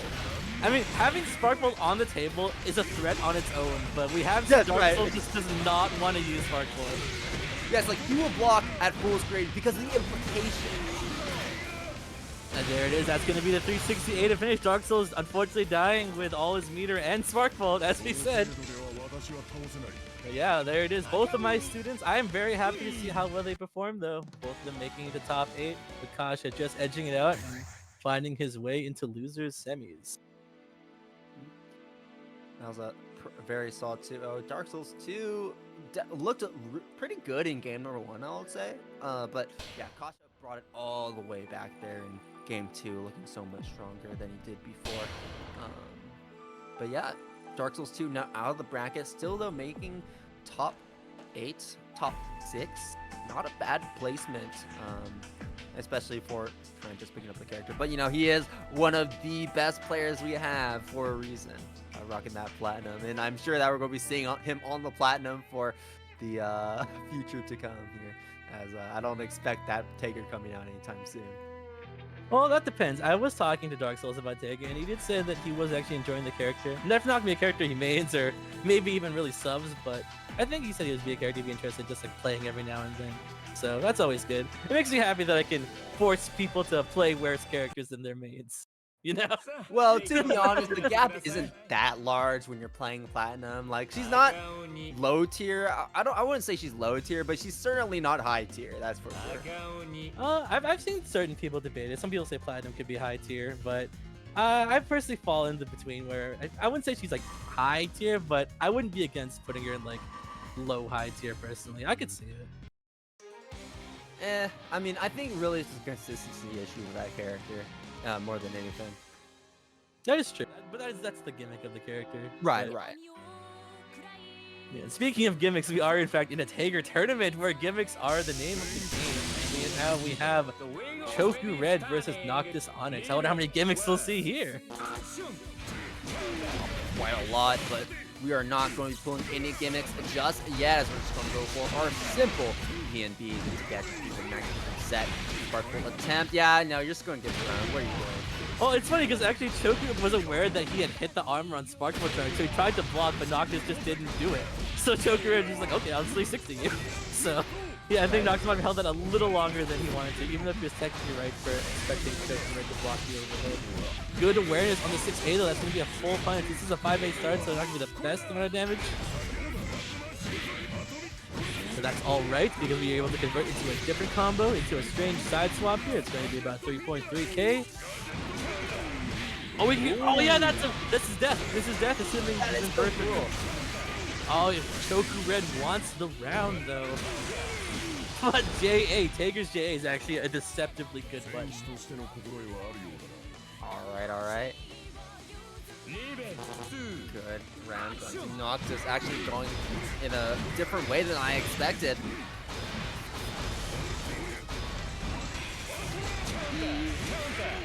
And we're just trading here, but Noctis is the one applying magnetism, putting him at a slight advantage. Right now, both players are magnetized. Never mind, it was a 4D hit, so Choku has run out of magnetism here. And there is the backwards forward dash. Try to go for multiple times, but Noctis has been just going for these 5 Ds that active just enough to catch that back dash. Oh, yeah, you could have turned that into Crimson Punish there and converted. It actually might have been enough to kill. Actually, never mind, I was looking at the wrong health bar. But this is death, assuming no burst. Yeah, there you go. You couldn't even burst because 6C just did so much damage. Only to Noctis. I'm surprised, and you know, I will take that gladly there. You know, I mentioned it when Noctis first showed up on stream when he was fighting Fyre, but Noctis has a very solid Taker. Yeah. I guess we weren't able to see much of it before, but now we're certainly seeing what makes this Taker tick. Noctis is the one in the lead in the set, one game up over Choku Red. 2D not gonna make that connection against that Sparkle charge, but it's okay here. Maybe not. Choku Red gets that gadget. That Sparkle available as well. Uses it. There it is. That's the strategy you were talking about earlier. No one's quite ready to punish the Atomic Collider yet, so Noctis getting away with it, but not getting away with that backdash. You know, it's the same idea as you know, bursting early against a character like Carl, right? Where you don't want to take the damage of the combo, but you also don't want to deal with the mind game that comes after the combo as well. That is the good confirm as well. And the 5D counter going to 6C. That's before the loop. This should be death. Oh, this is sick.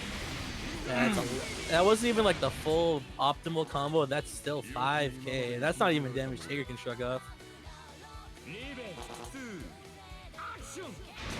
Hey, JA round start locks Choku Red down.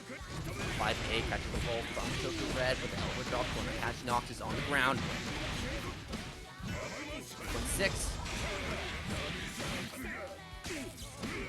What are we going for? A 5C counter. That's actually big damage too. But what are we going for? Is it going to be the full combo or just a reset? It's full combo. Almost 4k, but no magnetism. Never mind. We applied it with Spark Ball, so it's fine. Take whatever damage you can when you can get it. Choku Red is certainly trying to finish their food. Didn't quite get the full combo there, but that anti-air surely was enough. Now we are tied up in this second game. Both players having their bursts as well. Good awareness from Noctis. We haven't seen too much use of 6D beating out lows, only from Dark Souls earlier, so I love to see that.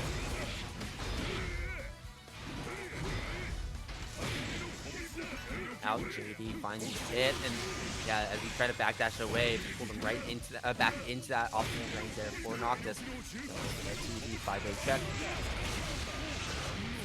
Like you said, since Choku Red actually applied magnetism while in OD, that is max amount of magnetism. So Noctis is going to be sitting there magnetized for a while, but if he doesn't get a chance to play, Choku will take advantage of that. And now Noctis is sitting on 100 meter and is looking to spend it right now. Choku Red not expecting to be sent to the other side as Noctis was able to open them up with that low. That's interesting. I feel like as a Taker main, Choku should have known that that would side swap, but I guess it is just in the moment. Sometimes you're just not ready, and that was enough to close it out for Noctis, taking it over Choku 2-0.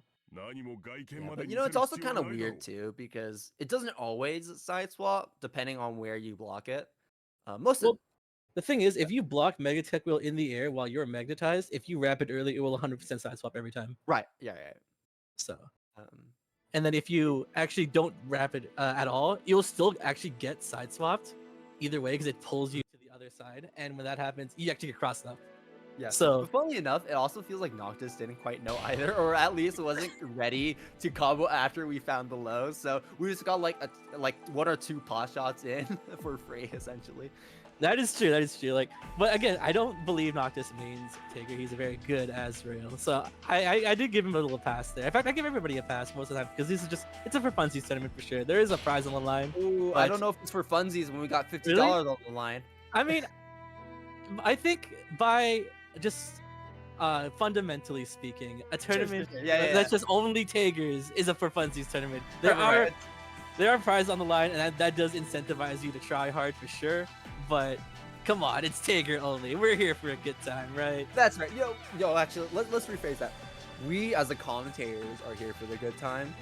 Everyone else is in the shark pit. That is the Taker mirror. Out this for bracket. blood. Yeah, try to get the lion's share of this $50 in the pot, and you know, that's way more than what BlazBlue players fight for most of the time. So I'm sure there is a good reason why some of them may want to win. At least, you know, get some money to, I don't know, buy a fast food meal at least. Oh yeah, in this economy, right? Right, Are you sure you can afford a fast food meal with that? If you win. If you win. That means losers are going hungry today, but for now, we are not in losers. In fact, we are in winners finals with Fyre versus PhoKing. So this is first to 3, right? That it would be. Yeah, and this is the mirror that, you know, with Molotov DQing, I think everyone here kind of expected. And we're going to get right into it. I don't think I've ever seen, you know, I always see like Fyre, I see Tigers in brackets all the time, but it's kind of rare to see Tigers play against other Tigers, funnily enough. And it's also kind of weird to see Fyre and Pho play, because I don't think I've ever seen them properly play before. I'm sure they have, but Fyre doesn't play enough brackets, and Pho is always like seated in a way where when Fyre does show up and they're not playing, or whenever Fyre is there, Pho's not there. So it's cool to see that they're going to be able to meet here in winners finals. I do admit I've been a little out of the BlazBlue tournament scene lately, so I'm not sure who like the go-to Tiger players are now. Also too, like Fyre doesn't choose Tiger into Tiger mirrors. I think that's another key point. It's like, yeah, a lot of times, right? If you have Kagura on your table, you definitely want to pick Kagura Exactly. here if possible.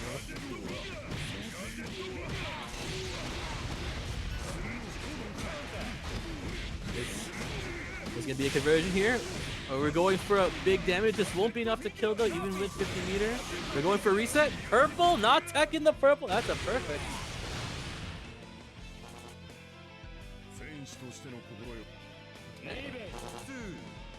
Fyre looking really, really good here. Right off rip. That's not quite the range, especially not the magnitude. The 6 didn't pull you close enough.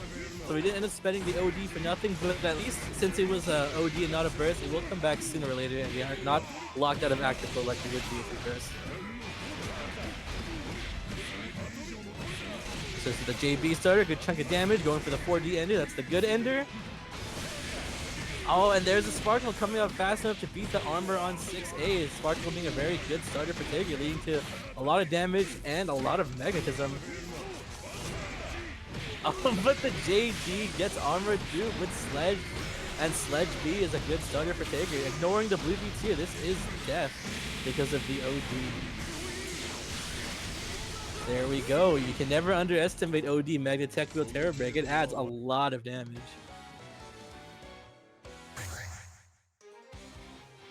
Game 1 going to Fyre pretty confidently, I would say. Not much room there to question it. But game number 2, let's see if things change. Alright, Pho drawing the first blood against Fyre. JD not going to land there against Fyre. Fyre yet to be properly magnetized. Pho now having to deal with this. Throw counter. They both went for 360 there, and the rule of 360 is whoever goes second usually wins. But you got 720 in response. It's going to be a lot of damage, but with 720, it doesn't give you really any OP, so... Oh, but it's okay, we got hit by the J2C. That's absolutely death here. There we go. And Fyre is looking absolutely unstoppable right now. 2D blocked, 5-8 check, into the throw. Yeah, the 2D whip. Pho can finally get some momentum off now that we got that magnetism.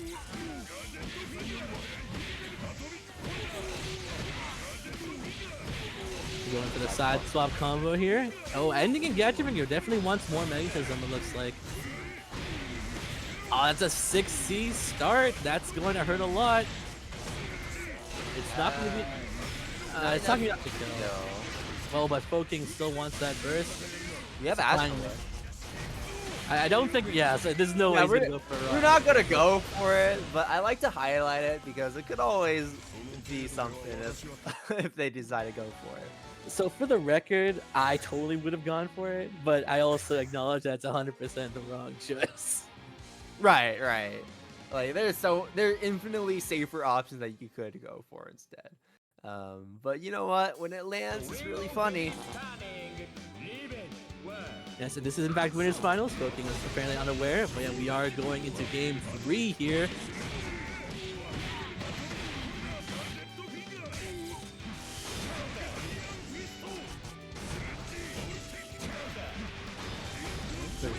Poking a bit. Oh, but it's a fatal. Yeah, PhoKing does not want to take that. We're bursted instantly. Punishing with 4D. It always sucks when your Spark Bolt gets armored through there. It does still apply the mechanism at the very least, though. That was sick, though. A really cool interaction from Fyre to armor through that Spark Bolt. But honestly, a lot of times, like even if you don't land the hit with Spark Bolt, you're very happy with at least just getting that miss. Yeah, again, everyone's aware, 2D on Whiff is very alright for Tager. It's +5, so there's no recovering more or less. And there it is, like I said, it will always side swap if you wrap it early, so Fyre aware that this won't kill though. Yeah, the Desperation 720, if it hits, you win, if it whips, you lose, so sometimes you just gotta gamble it all. Fortunately, it don't work out for PhoKing there though. Yeah, Fuzz not really in that space to be able to properly gamble against Fyre. Now that Fyre is on a set here in these finals. One more round to go. We have secure a spot in Grands. Fyre spends that burst early, but man, it never really feels like Fyre is on that losing side where he has to spend that burst later on, especially with these really smart blocks there, especially on that Spark Bolt. So that magnetism did get put onto him, so Fo was able to get some reward off of it. Spark Bolt charge yet again to the attempted to approach, but Fyre jumping right over, pick up. Should be 3.6 maybe? No. Like, opted to end early for the better knockdown, which I can respect. Oh, the backwards armor, but that's gonna be it for PhoKing, with Fyre taking it a quick 3-0 actually. Oh no, winners finals. I did not expect it to be a 3-0. I'm not gonna lie. I thought we were gonna see a 2-3, but or a 3-2. I mean, I'd be hyped to see a 3-2. Like Dark Souls said in the chat, way different than I expected. Dude, okay, well, Fyre might be able to take this one. We'll see if Pho can really lock in not only losers finals but also grand finals if we can make it to that point to get that run back against Fyre. But getting that reset is going to be quite tough. But before we start thinking about that, we got to drop down to losers semi-finals to play one of our final matches of this tournament. Big Kasha star and Noctis down there to duke it out.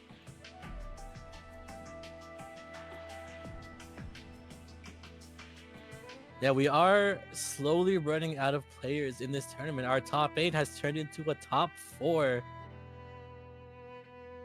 Whoever loses these next few games will be eliminated, so we'll have to see who earns the right to challenge Fyre, who's sitting there in grand finals waiting for his final opponents.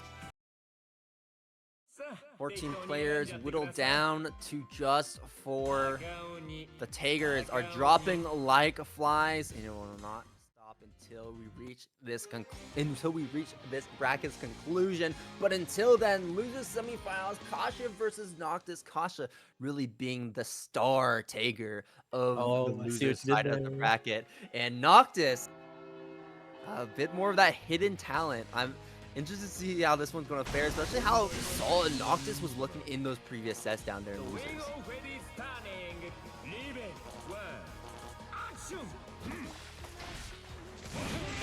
Oh, that's a JD counter hit, big damage, and just responding with the advanced pull on the magnetism, punishing the Spark Bolt charge.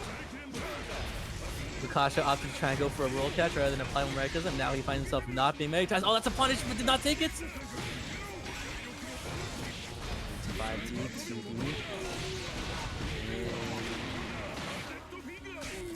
Finger, 5A, catch a finger, RC, overhead attempt. Noctis though, not going to get hit by that one.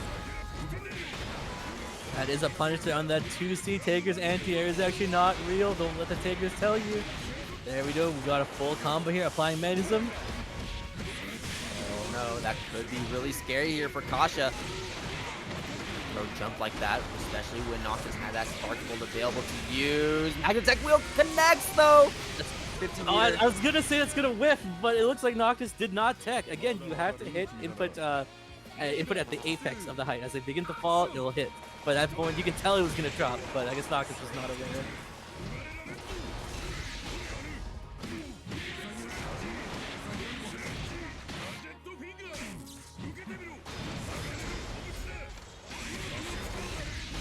Charge gets opened up by JD, no 2A. Yeah, good 2A hitting out the almost half a second overhead there. Yeah, it's so funny trying to press against Tager because there's so many situations like don't press against Tager and other situations like yes, do press against Tager. Especially when it comes to like the 360D and the wedge catapult, but also the armor with the overhead, especially after the armored approaching. Man, why am I armored approaching move that Norby uses? I don't know why I'm blanking on it right now. Anyways, Noctis bursting early there on that combo early in this round. Both players getting that spark bolt very quickly. And unless something goes horribly wrong, Noctis will not get his burst back for the rest of this game. Again, that's the third time, or maybe it was the fourth time, but like slower on the spark bolt draw, it really hurts to see. That could be it. Rapid, yeah, going low, and a perfect from Kasha. Great stuff. Kasha, I think we haven't seen many perfects in this tournament, surprisingly enough. I think that might be the only perfect, in fact. You know, because Tager... It's not the only one, but we have seen, yeah, we've seen a few. Very few. Yeah, it's like Tager is such an interactable character that it can be kind of hard to get perfects. I mean, even just incidentally, Tager likes to end a lot of his pressure in Sledge A, or even just throwing out a Spark Bolt will just give you chip damage right there. So it is a little rough, but we have seen at least, I think, 2 at least.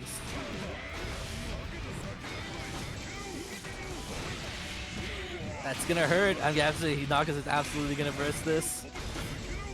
Yeah, we saw that preemptive jump from Kasha there to attempt to avoid that Spark Bolt.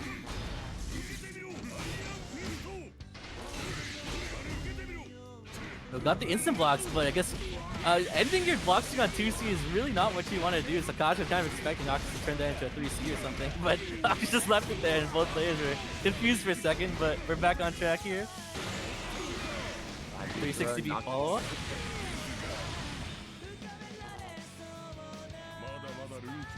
One more round. Instant block, good awareness. If you instant block 360, oh, sorry, 2D, you can actually get a 360 there. Because if you block it normally and do 360, it turns purple. But with the instant block, so you have less blocks then it turns into a not purple. That's actually a funny interaction where you get punished for instant blocking. That is really weird. I love Witch.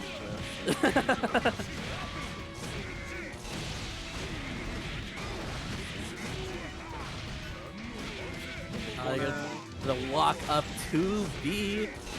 Getting the corner loops as well. Good awareness on Noctis to convert this into the optimal combo. Getting the good ender as well. That should be it. There we go. Okay, they're pulling in work.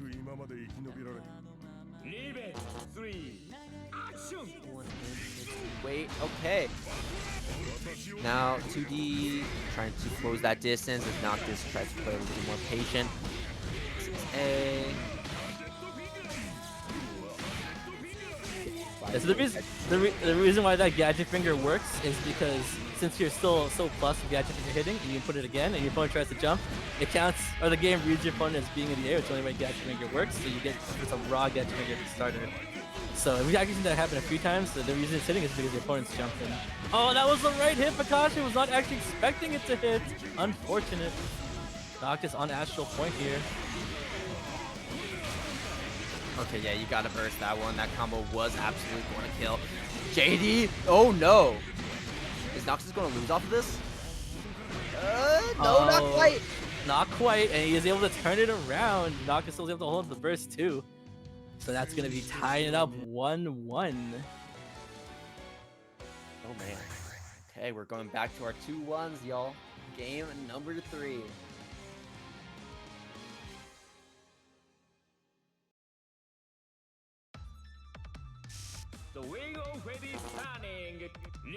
Okay, let's get into it. What are we looking at? Step on those toes. Yeah, there we go. I love to see it. I love to see it. People are using 6B to beat foot moves.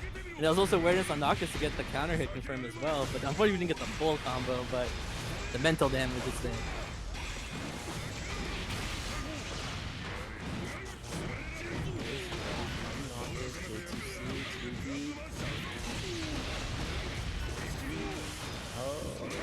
Oh my god, okay, yeah. No magnetism there, so the grab just didn't go anywhere.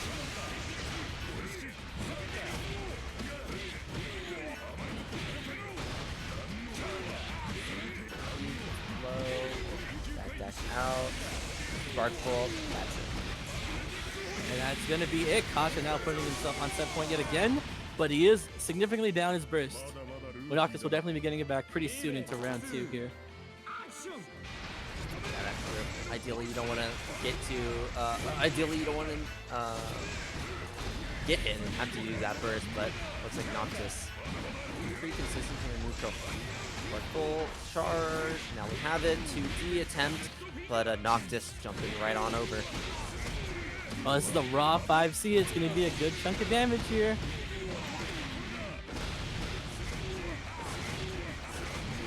There's a 360. Oh, nice awareness though. Blocking the spark bolt. Oh, but okay, this is gonna hurt. It's not gonna be death, but it's gonna hurt. Absolutely, we might be seeing a final game, final round, just smacking him with these ledges. Purple throw attempt. J2C gets punished. And that will be the final game, final round situation we've been looking for. Both players with that OD, with that burst. Let's see what happening. Block so far. 5D though. Gets that magnitude early for Kasha. Response. Combo this time. Unfortunately, that was at the wrong distance and you couldn't get the 2C there, and the combo just kind of ends. But damage is damage. Oh, the Sledge B armor forcing the burst. Both players down their burst now, but Noctis getting the advantage here with the 360. And JD is in fact an overhead. Scary for Kasha. We are so low on health, and Noctis That's it. to be winning this round. And like you said, that is it. Magnatech wheel with Kasha helping him out, pulling him right into his loving arms. That is going to be the win, going to Noctis. Man, okay. Okay. Noctis now in losers finals playing against Fyre.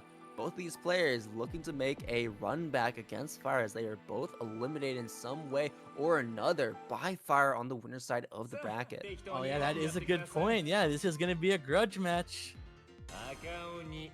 Yeah, and with Noctis really looking warmed up, I'm hoping to see if Noctis can win this, what he can do against Fyre in Grands. But I know certainly Fyre is trying to reinstate his title here as one of the better takers, as unfortunately he just got read a little too much by Fyre.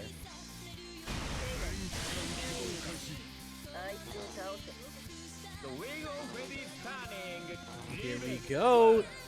This is losers final, is it not? So this is first to 3. That's the raw 5C yet again. We're going to be taking huge damage.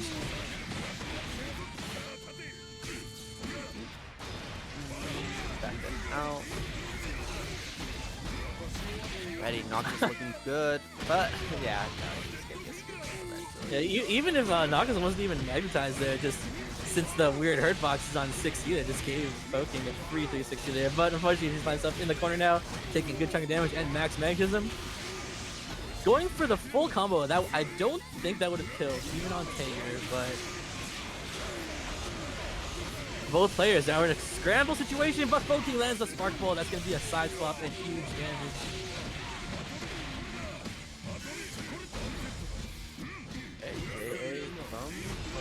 From Tried to go for a cheeky reset. Now we're back to neutral. JD hitting though. The damage is adding up. Both players are potentially the one-touch area there, and there it is. Speaking of the one-touch, it is a Spark to close out the round. I like that there, not wanting to get close enough to Fub where really being in the corner could be detrimental, but instead he's opting for that Taker, opting for the fast Spark, letting it rip. Good stuff to Noctis. He's able to take that round. Okay, jumps over the throw. Shouldn't take Bud to the corner.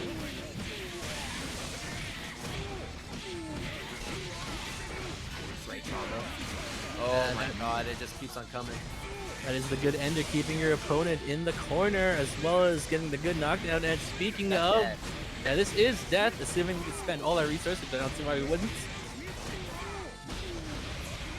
Full combo, it always just does so much damage, even without meter backing it up, but with Amir, that was 6k. Yeah, we could have even put more into it if we wanted to spend OD, but we didn't even need to. That combo is just, it's I don't know why, it always catches me off guard with how much damage it does. It's because his 6C has bonus paration on it, and he does it so many times in that combo. And just Tager's, his raw hits are just really strong, right? So, it definitely adds up.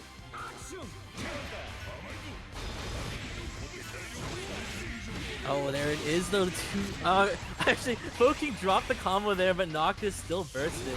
So I guess you can say that was a good, good case scenario for Foking, getting a free burst out of that.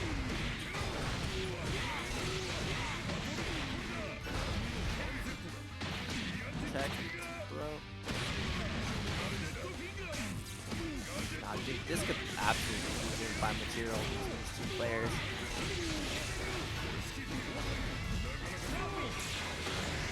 Oh, that's definitely the level 2 mix where you rapid the overhead into an overhead, but I don't think we had enough conditioning for that to actually work.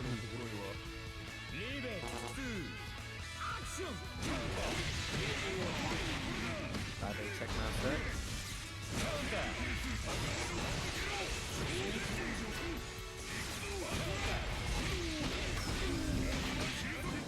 Yeah, that was probably should have been a 2C there. Accident does lead to the punishing. That's gonna be a reset. Yeah. Oh, and hard reading the jump. And into the reset. That should be death. There we go. Even if it wasn't, the meter and the OD would have ensured Noctis wouldn't have been able to burst. So that was a clean win from Foking there. That was a Tager round. Aren't all of these Tager rounds? Yeah, but I feel like that's like the ultimate example of a Tager round. In my opinion, out of the ones we've seen, like the one that embodies the character the most. You mean resets into 360s everywhere? Exactly, right, right. You see.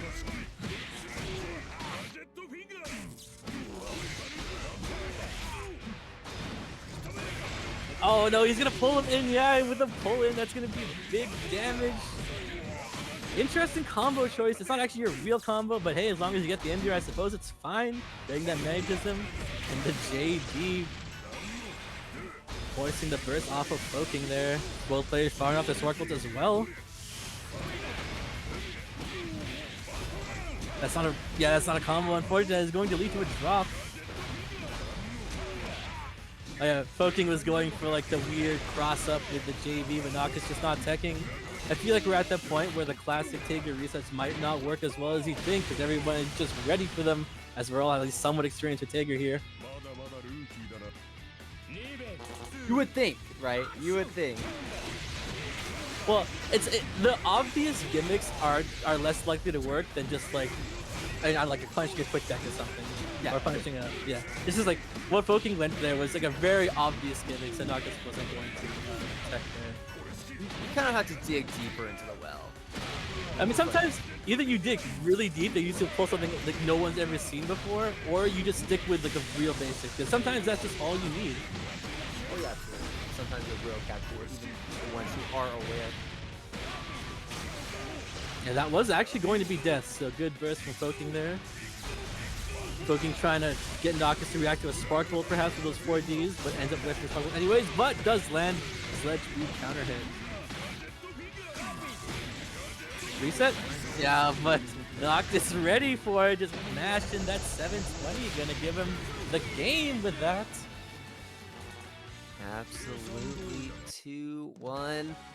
And I was saying before, I think this could absolutely be a game 5 set here, as Noctis just needs to win one more, but Fyre is definitely giving Noctis a run for his money. See how this one ends up shaking out. We got the Gold Tager, we got the PlayStation Tager.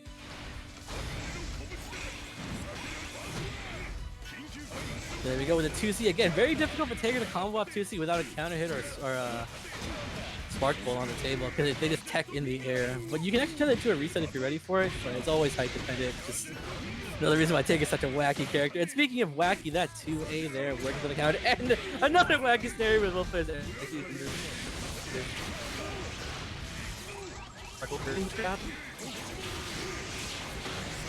2B whiff?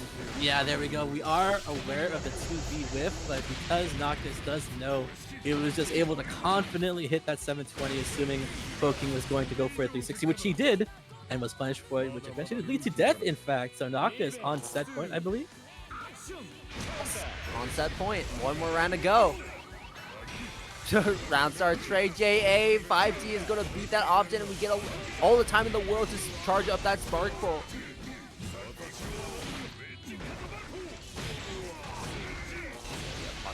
But yeah, Fuzz really good at just sniffing out these opportunity times to go for these throws, and yeah, just getting that's a reset. So it's Ooh. funny if you're looping 6C 5B. If you don't know what you're looking for, it can all look the same. But the routing that Foking did there would have actually caused the 6B to drop the combo, and he knew it. So he was actually going for the reset there. That was actually really good. Good awareness. No, not with that first. The JDs once again, and that's actually going to be in Noctis' favor for the set. All coming down to that JD with Noctis taking it 3-1, I believe? Yeah, 3-1. Holy moly. Okay, Noctis. Forget all these other taking players. Noctis is the one that is going to be challenging Fyre's crown here, and I'm cautiously optimistic about this grand finals now, because Noctis definitely looks a lot more warmed up than he was before, and now that's a first to 3 setting, we get a little bit more time to try and figure out what makes Fyre tick, because Fyre was putting over Noctis in that previous set. I mean, it was as clear cut as you could make it out to be. That's true. I believe that might have been the fastest set we've had on stream so far. Yeah. When I said earlier that Fyre dismantled Noctis, I really do mean it, because that's exactly how it felt. It was surgical. We really just took apart Noctis's play and abused everything that Fyre could do with that Taker. But now that Noctis is looking so good, was able to be Fyre as well, I think we definitely have a chance to at least get a reset, if anything. But certainly the work is cut out for Noctis for our final set of this bracket. Grand finals, y'all. Guess which characters they're going to be playing? Is it Iron Tager? I think you're right. I must be a psychic or something, because we're seeing Tager versus Tager in the grand finals of the Tager only tournament.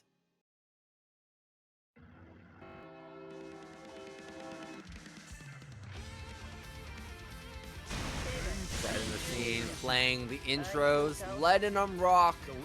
As we're going to be rocking in game number 1, the Wheel of Fate is certainly turning. $50 on the line here. OD activation from Fyre. Early OD, not good. Good from Noctis, keeping his block string full of blows to prevent Fyre from going for going for an EA there. And that was a really funny 5B. That should not have worked under most scenarios. But it was just the perfect spacing. The burst did come out from Noctis, so it's going to take a while for his OD gauge to recover compared to Fyre's. Spark Bolt does get armored through, but that's going to be a throw as Noctis continues to press that approach. We are going low and getting the rapid to extend the combo, otherwise we wouldn't be getting much from this. Oh yeah, that is Tager being a little bit tall. That wouldn't have caught other characters because of how he teched. Unfortunately though, Tager is Tager. This won't be death though, but Noctis is being a little scenario here. The press from Noctis. Stop that. Stop that. Noctis had all his resources, but he hesitated a few times there, and that unfortunately did lead to him dying with everything on the board. But he will be getting his burst back soon. But also, so will Fyre. 5A has proven to be such a versatile button for Tager in this matchup. And yeah, being at that health where 5A can kill is so scary. Good tech on that purple throw earlier, but that's going to be a throw counter here. Not able to tech that one. That's a counter hit, so that is going to combo, as we said earlier. JD in. Spark Bolt in the combo. Afterwards, no, instead we're going to go for that other knockdown into the read, trying to catch a backdash. Well, actually, I did see the Fyre went for Atomic Glider. He saw Noctis in the air, but Atomic Glider, not the best move for actually challenging air buttons, so he did take full damage here. This is a Gadget Finger starter, so you can wrap into kill, and that was very good awareness on Noctis. Yeah, because Gadget Finger, while it's not the best combo starter in the world, it is still a combo starter, so you can wrap it into a full combo, get about maybe 2k, which was enough to kill. Finger RC, you can also go into non-combos as well with Timer Scam if you really want to go for it, but well, I don't really think if you go for Timer Scam, you don't even need to have a Gadget Finger starter. You just need to have Gadget Finger. That's true, that's true. You need Gadget Finger anywhere. But it is very funny if you're able to get all the Gadget Finger started. Anyways, Noctis looking so good in round 2 here.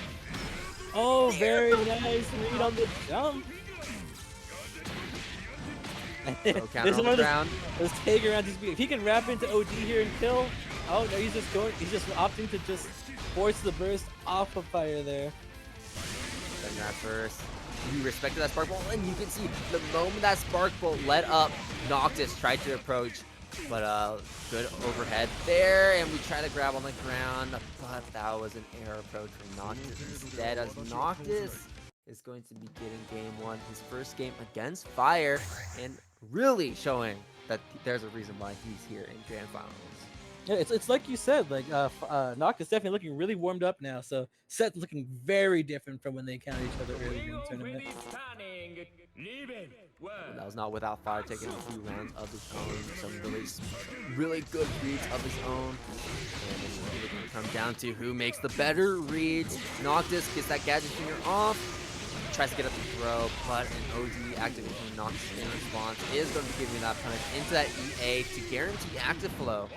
Unfortunately, Tager's EA does not apply magnetism, so Noctis opted to just go for the active flow instead of getting magnetism, but I guess it worked out here. He managed to snag the hit, so you can get magnetism here, as well as keep the active flow damage and recover a lot of his burst into a 360 reset. Yeah, there's a lot of reasons to take active flow, just to get those resources back, even if you don't get that magnetism. And with this lead that Noctis has right now, I don't really think we're really itching to try and get too much more. Just one good hit, but so does Fyre now as we find the overhead connection with the JA. Not the best starter, we can't kill yet, but that JD certainly will, and Noctis not spending that burst. Interesting choice. He did have 100 meter and Sparkle was almost up, so I could see the argue for the burst, but just want to hold on to it is also a respectable choice. So we'll see how he uses it this round. I guess going to guarantee the OD going into this next round. Oh, but you can't OD but you can't burst a throw like that. Fyre taking a lot of damage from that interaction. Okay, perfect. EAing on the 5D. The JA Taker's JA definitely a very underestimated button, being at 5D there.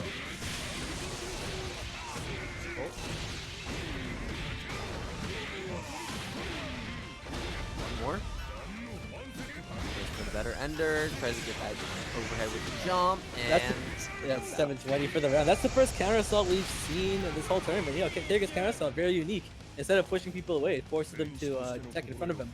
So you know, that's what you want for a character like Taker. So it's a very good design choice, but it can lead to very scary 50-50s if you tech immediately. right, and also it just in general makes it less applicable compared to other characters, and even less applicable for Taker in some cases, because there are a lot of situations where you probably want to counter assault them away from you. You don't really want to drag them in. Speaking of dragging them in there, we're landing the 360B with immediate burst from Fyre. Does not want to risk giving Nox a chance to get some momentum here. And I like that too. I think BanBlue players hold on to their burst for much longer than I think they should. The longer you hold on to it, the more easy it becomes to predict them. But there are definitely a fair amount of disadvantages for bursting early as well. Oh yeah, absolutely. But I mean, especially when you're playing the Taker mirror, you don't really want to take chances with what could happen afterwards. Oh, there it is. Yeah, getting that throw was perfect timing too, because it did lock Noctis out of the burst and secure the win, tying it up 1-1. Logging right back in game number 3. We're reaching the ending point here. But things are tied up. Noctis can absolutely get a reset if we're going off that game number 1.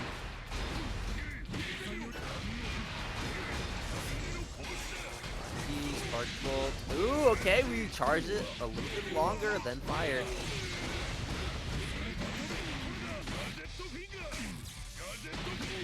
There we go. Yeah, sometimes you just gotta keep the level 1 going for the 360, adding the damage, getting more magnetism. Extending the combo with Spark Bolt, getting more magnetism, getting more damage. There we go. And starting another combo. This is what you want to be doing with your Spark Bolts. Throw. Oh my god, Fyre. We're on fire right now. RC. It's I was waiting for you to say a joke like that. This can be death if he opts to spend the resources. It looks like he did, but Noctis doesn't want to give it. Yeah, a little too late, but it's okay. Snatches him out of the air. Fyre. One more round to be able to take another point for himself. It seems like Fyre consistently has been taking the first rounds of these games. Also, probably going to be getting that first back a little bit sooner than Noctis as well. 5D, not going to land. That will land there for Noctis though, as we get that knocked out off of the overhead still.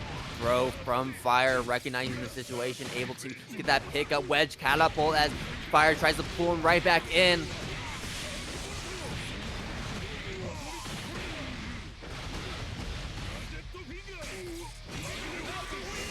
Nice wrap, but this is going to be huge damage. Oh, Absolutely huge damage. Oh, never mind. We dropped it. It's okay. It's okay. We got the kill. That's all that matters. Securing the victory. We got it with our anti-air wedge catapult. That's what I'm going to call it there. 2D. Gets beaten out. I did tell you earlier, wedge catapult, very real anti-air in certain scenarios.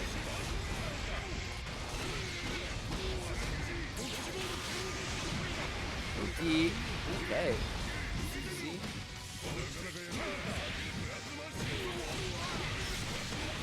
No deals then. That's okay. Jump out from Fyre. As well, but Noctis is also just playing a step ahead. To the corner we go.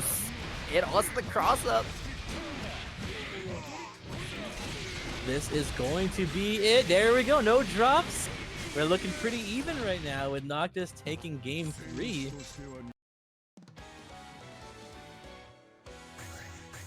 He will on reset point now. One more game.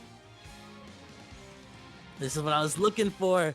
The Tager player in me is so hyped right now. I love Tager. It's crazy as how much has changed as this bracket has gone on.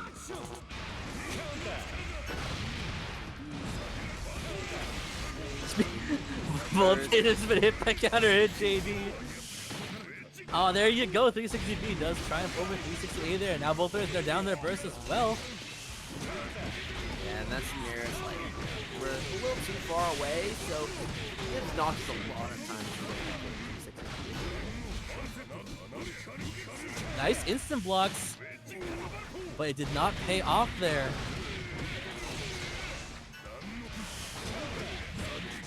Okay, perfect backdash of getting the throw on the wake up. That causes him to whip his spark ball. Sometimes mechanism works for your opponent. So speaking of mechanism working for your opponent, they're giving Taker the free way in. Yeah, nice scary. Knowing that any of your buttons can push the other player into their optimal range. 100 meter on the table for Fyre though. A pixel of life remaining. We got a barrier, everything. We got to block everything. We cannot be hit and opened up by a throw. Oh, and there's that throw that I'm talking about. Speaking of being opened up by a throw, Noctis taking round 1 there. This could potentially put. Oh, this is on reset point, right?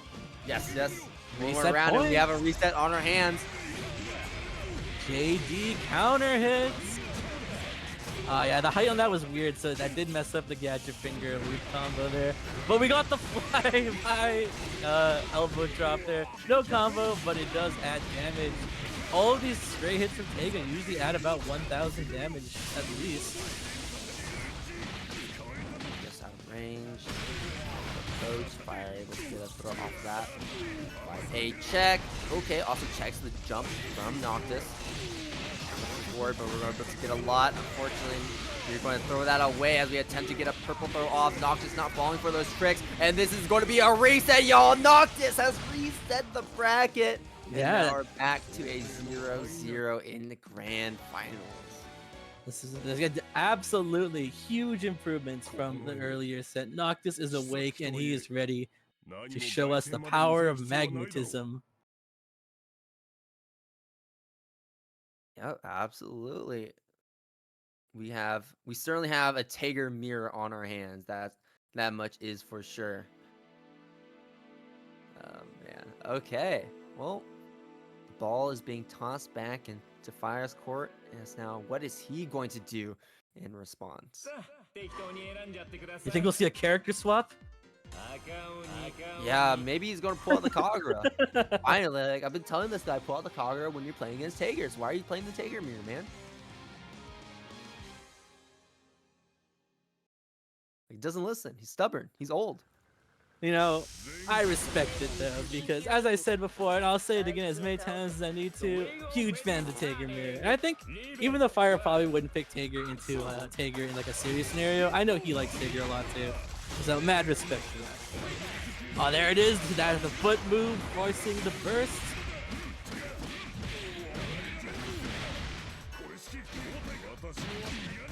Oh yeah, nice. Like that's the best time to use your IPs. They're turning into 360A, messing up the whole momentum of Noctis there as we return to neutral. Oh, good awareness. That is in fact a reset point, but Noctis aware of Tager's gimmicks. This is going to lead to actually death, assuming we do the combo. Mega Techno, there we go. Into Terror Break is absolutely death. Oh my god, okay. Noctis destroying Fyre right now. At least in that previous round. Here we go, though. Fyre now has the advantage. And that's a good instant block on Sledge A. That is a 360A punish there. Into another 360A. In that few seconds there, Fyre just took 5,000 damage from 2 360As.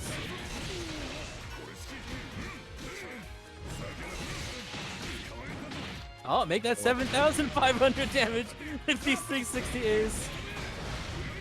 You want to see more? You can do it here. Okay, no. Okay, Fyre no, did not want that.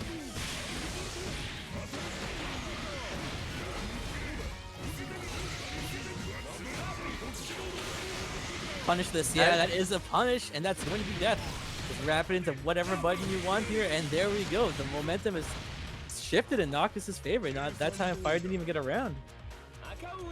No, not at all. And not only did he not get around, but those rounds that Noctis won, he was fucking so good. Oh my god, I don't know if Fyre could take it now. It's looking really dicey. The wing already turning. Leaving. One. Fyre, you gotta go run over to Shady's house and give him the controller. Like, hey, I need some help here in Grand Finals. Give me the lifeline.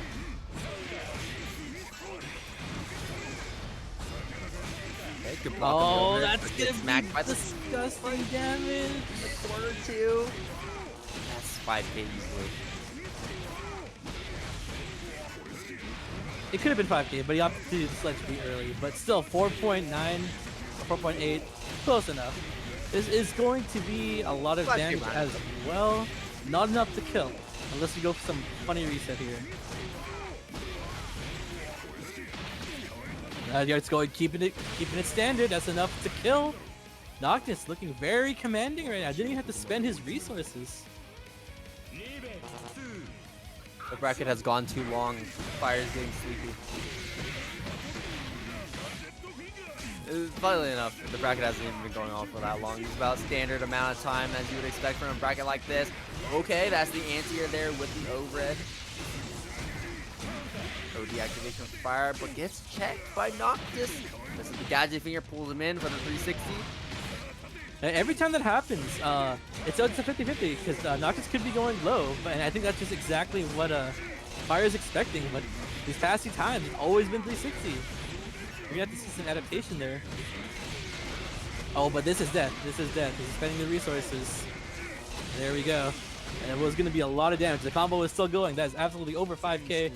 So Fyre showing us he's not out yet. No, he is not. Blocking JA. What a backdash from Noctis. Unfortunately, cannot scoop up with that 360 as Fyre backdashes away. 5D attempts. 5D gets checked. That 2D gets checked by the 5D. The sledge. The armor. Yeah, that's what is pretty scary. Trying to press against Tager. Spending the meter to extend the combo there. Oh, yeah, that was a good backdash, but he was able to sneak in that 360B as well. It looked like Fyre hesitated there for a moment, getting us the 99 heats. Gadget Finger guarantees 5 heat on hit the first time, so you can always calculate how much heat you'll get once your combo's over.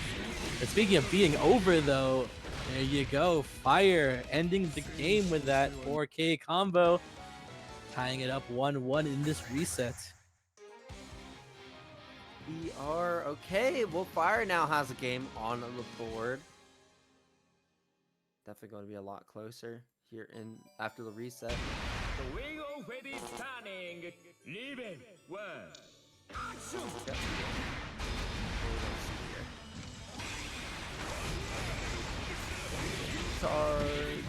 Yeah, he was a little too high for the 2D to connect. So that's going to lead to a full punish there. What are we going for? Full 360? Yeah, even though we held it, it looks like Fyre was aware.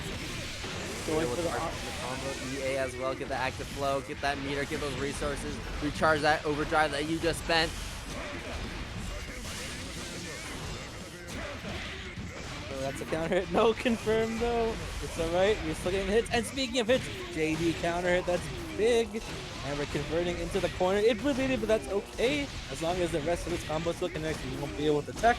Getting the good ender as well. That's what we like to see.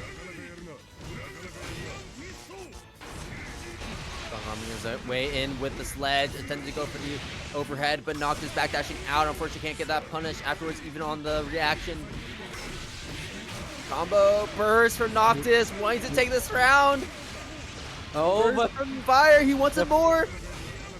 who's gonna get it? He is up the spark bolt, Noctis is, but he's down on me. He's gonna. Oh no! I'm not sure.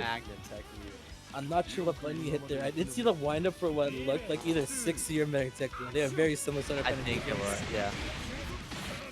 Something like that.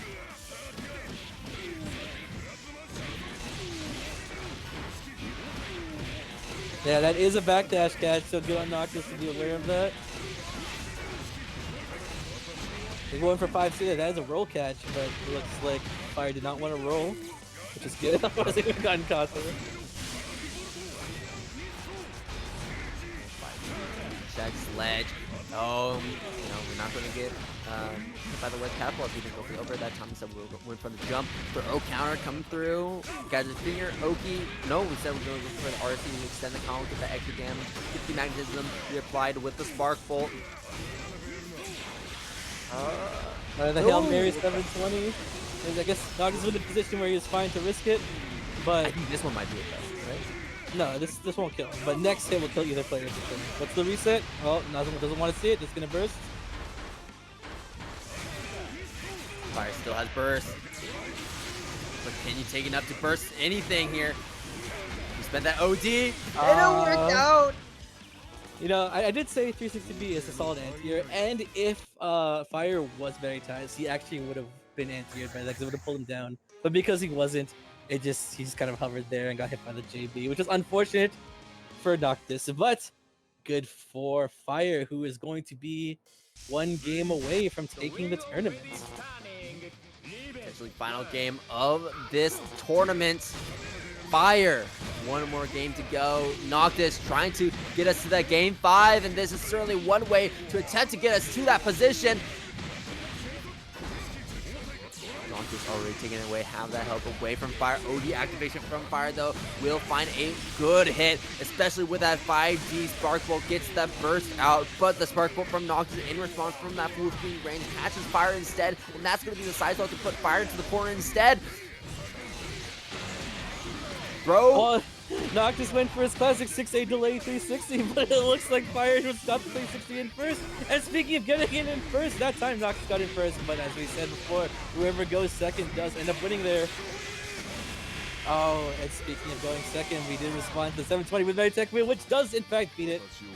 So Noctis still not showing that he's not giving up yet.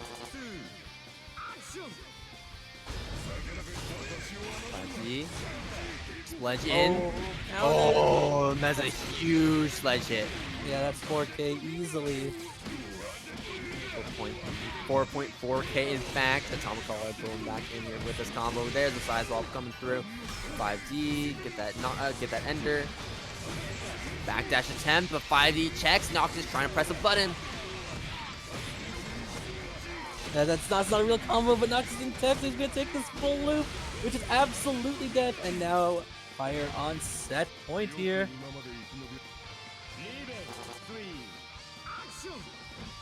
Start going to be round start, jump forward, JA. Noctis has been representing that option quite a lot. Fyre didn't do anything to try and check it instead. Just option to walk back, play it patient. Ooh, couldn't get a proper punish on that overhead, but it's okay. We get another pickup afterwards, and we're going to get that side swap, valuing that over the damage from the EA, and it looks like it would be paying off, as now Noctis is limited in his options. Finds a hit though, should be able to side swap in return. Gadget Finger, reset that magnetism.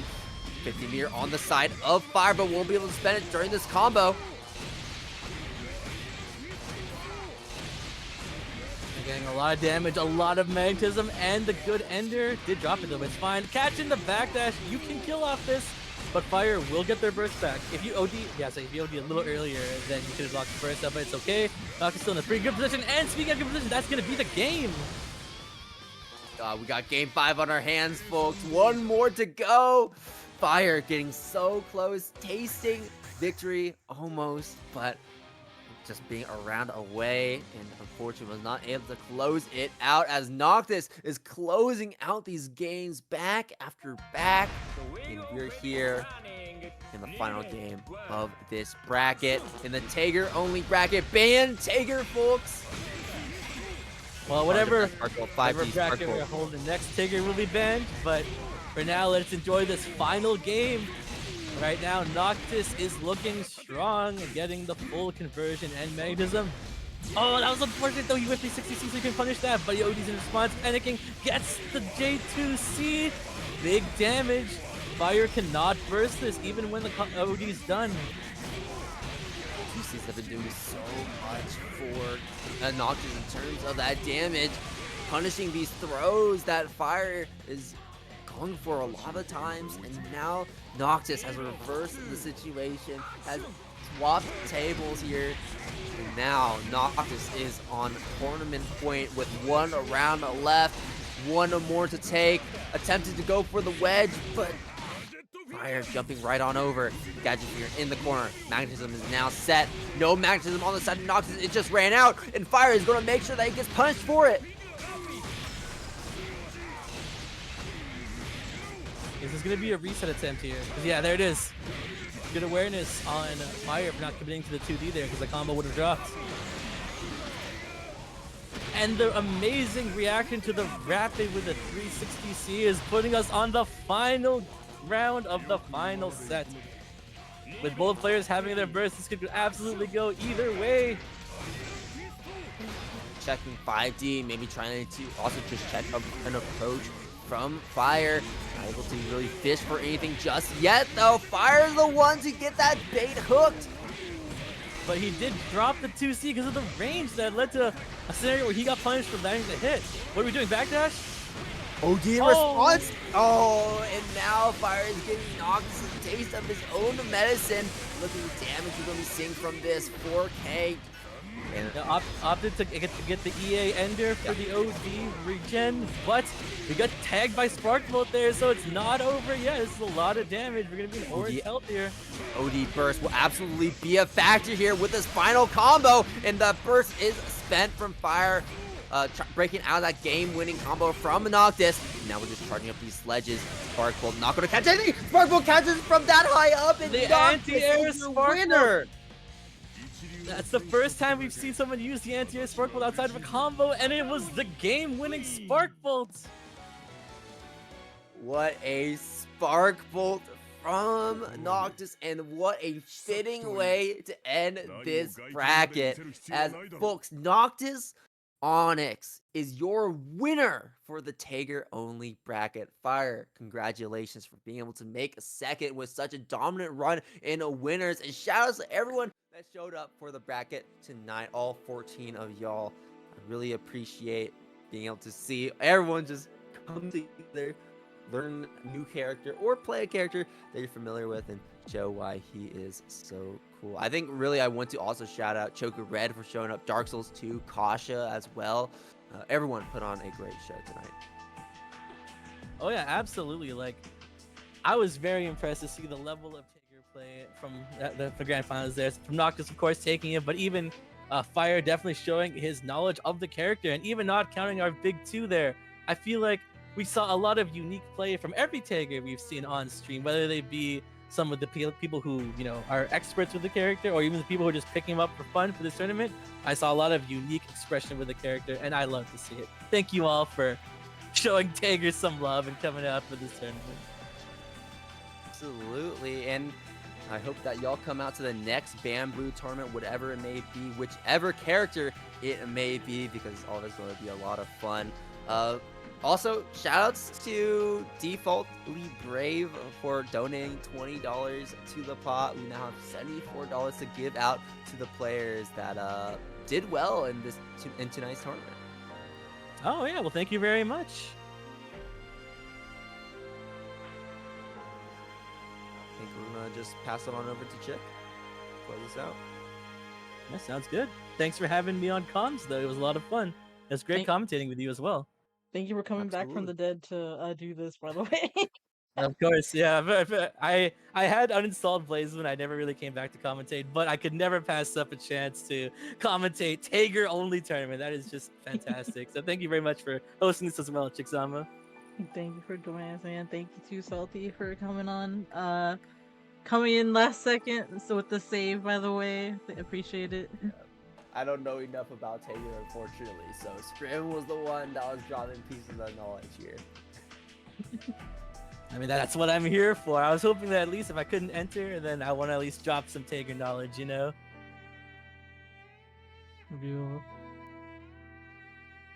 Alright, before we go, one last shill. Join Vortex Gallery. It'll be this September. Let me see if I remember yeah, there we go. There's a start GG there. Match winners are up. BanBlue NA is hosted by yours truly, so look forward to that, and hopefully I'll be seeing you on bracket. And while Vortex Galaxy is going on next month, I will be dying. So no BanBlue next month. So I'm putting a pin on it for a little bit because I'll be very, very busy. But do we at least get like a sneak preview of what it'll be next time? Do we? I might drop something in between, the middle of the month. Okay. We'll see. No, definitely keep an eye on that. And if you're still watching, it could be exciting. Who knows? Though, no matter what character you pick, it won't be as good as a Tager only tournament. I'm just saying. I feel like it's a little bit of a bias there, but okay. I'll let it rock. I'll let it rock. So, again, congratulations, Fyre, Noctis. You can still donate to the Match Marina. We still have free codes, and I think that's all I got. We're gonna see who we can raid real quick, and y'all have a good night. Thank you for tuning in. Bye. Goodbye, y'all, and good night.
For Orc right here, have to deal with Sun Shower and Slash Returning and Donkey's hand.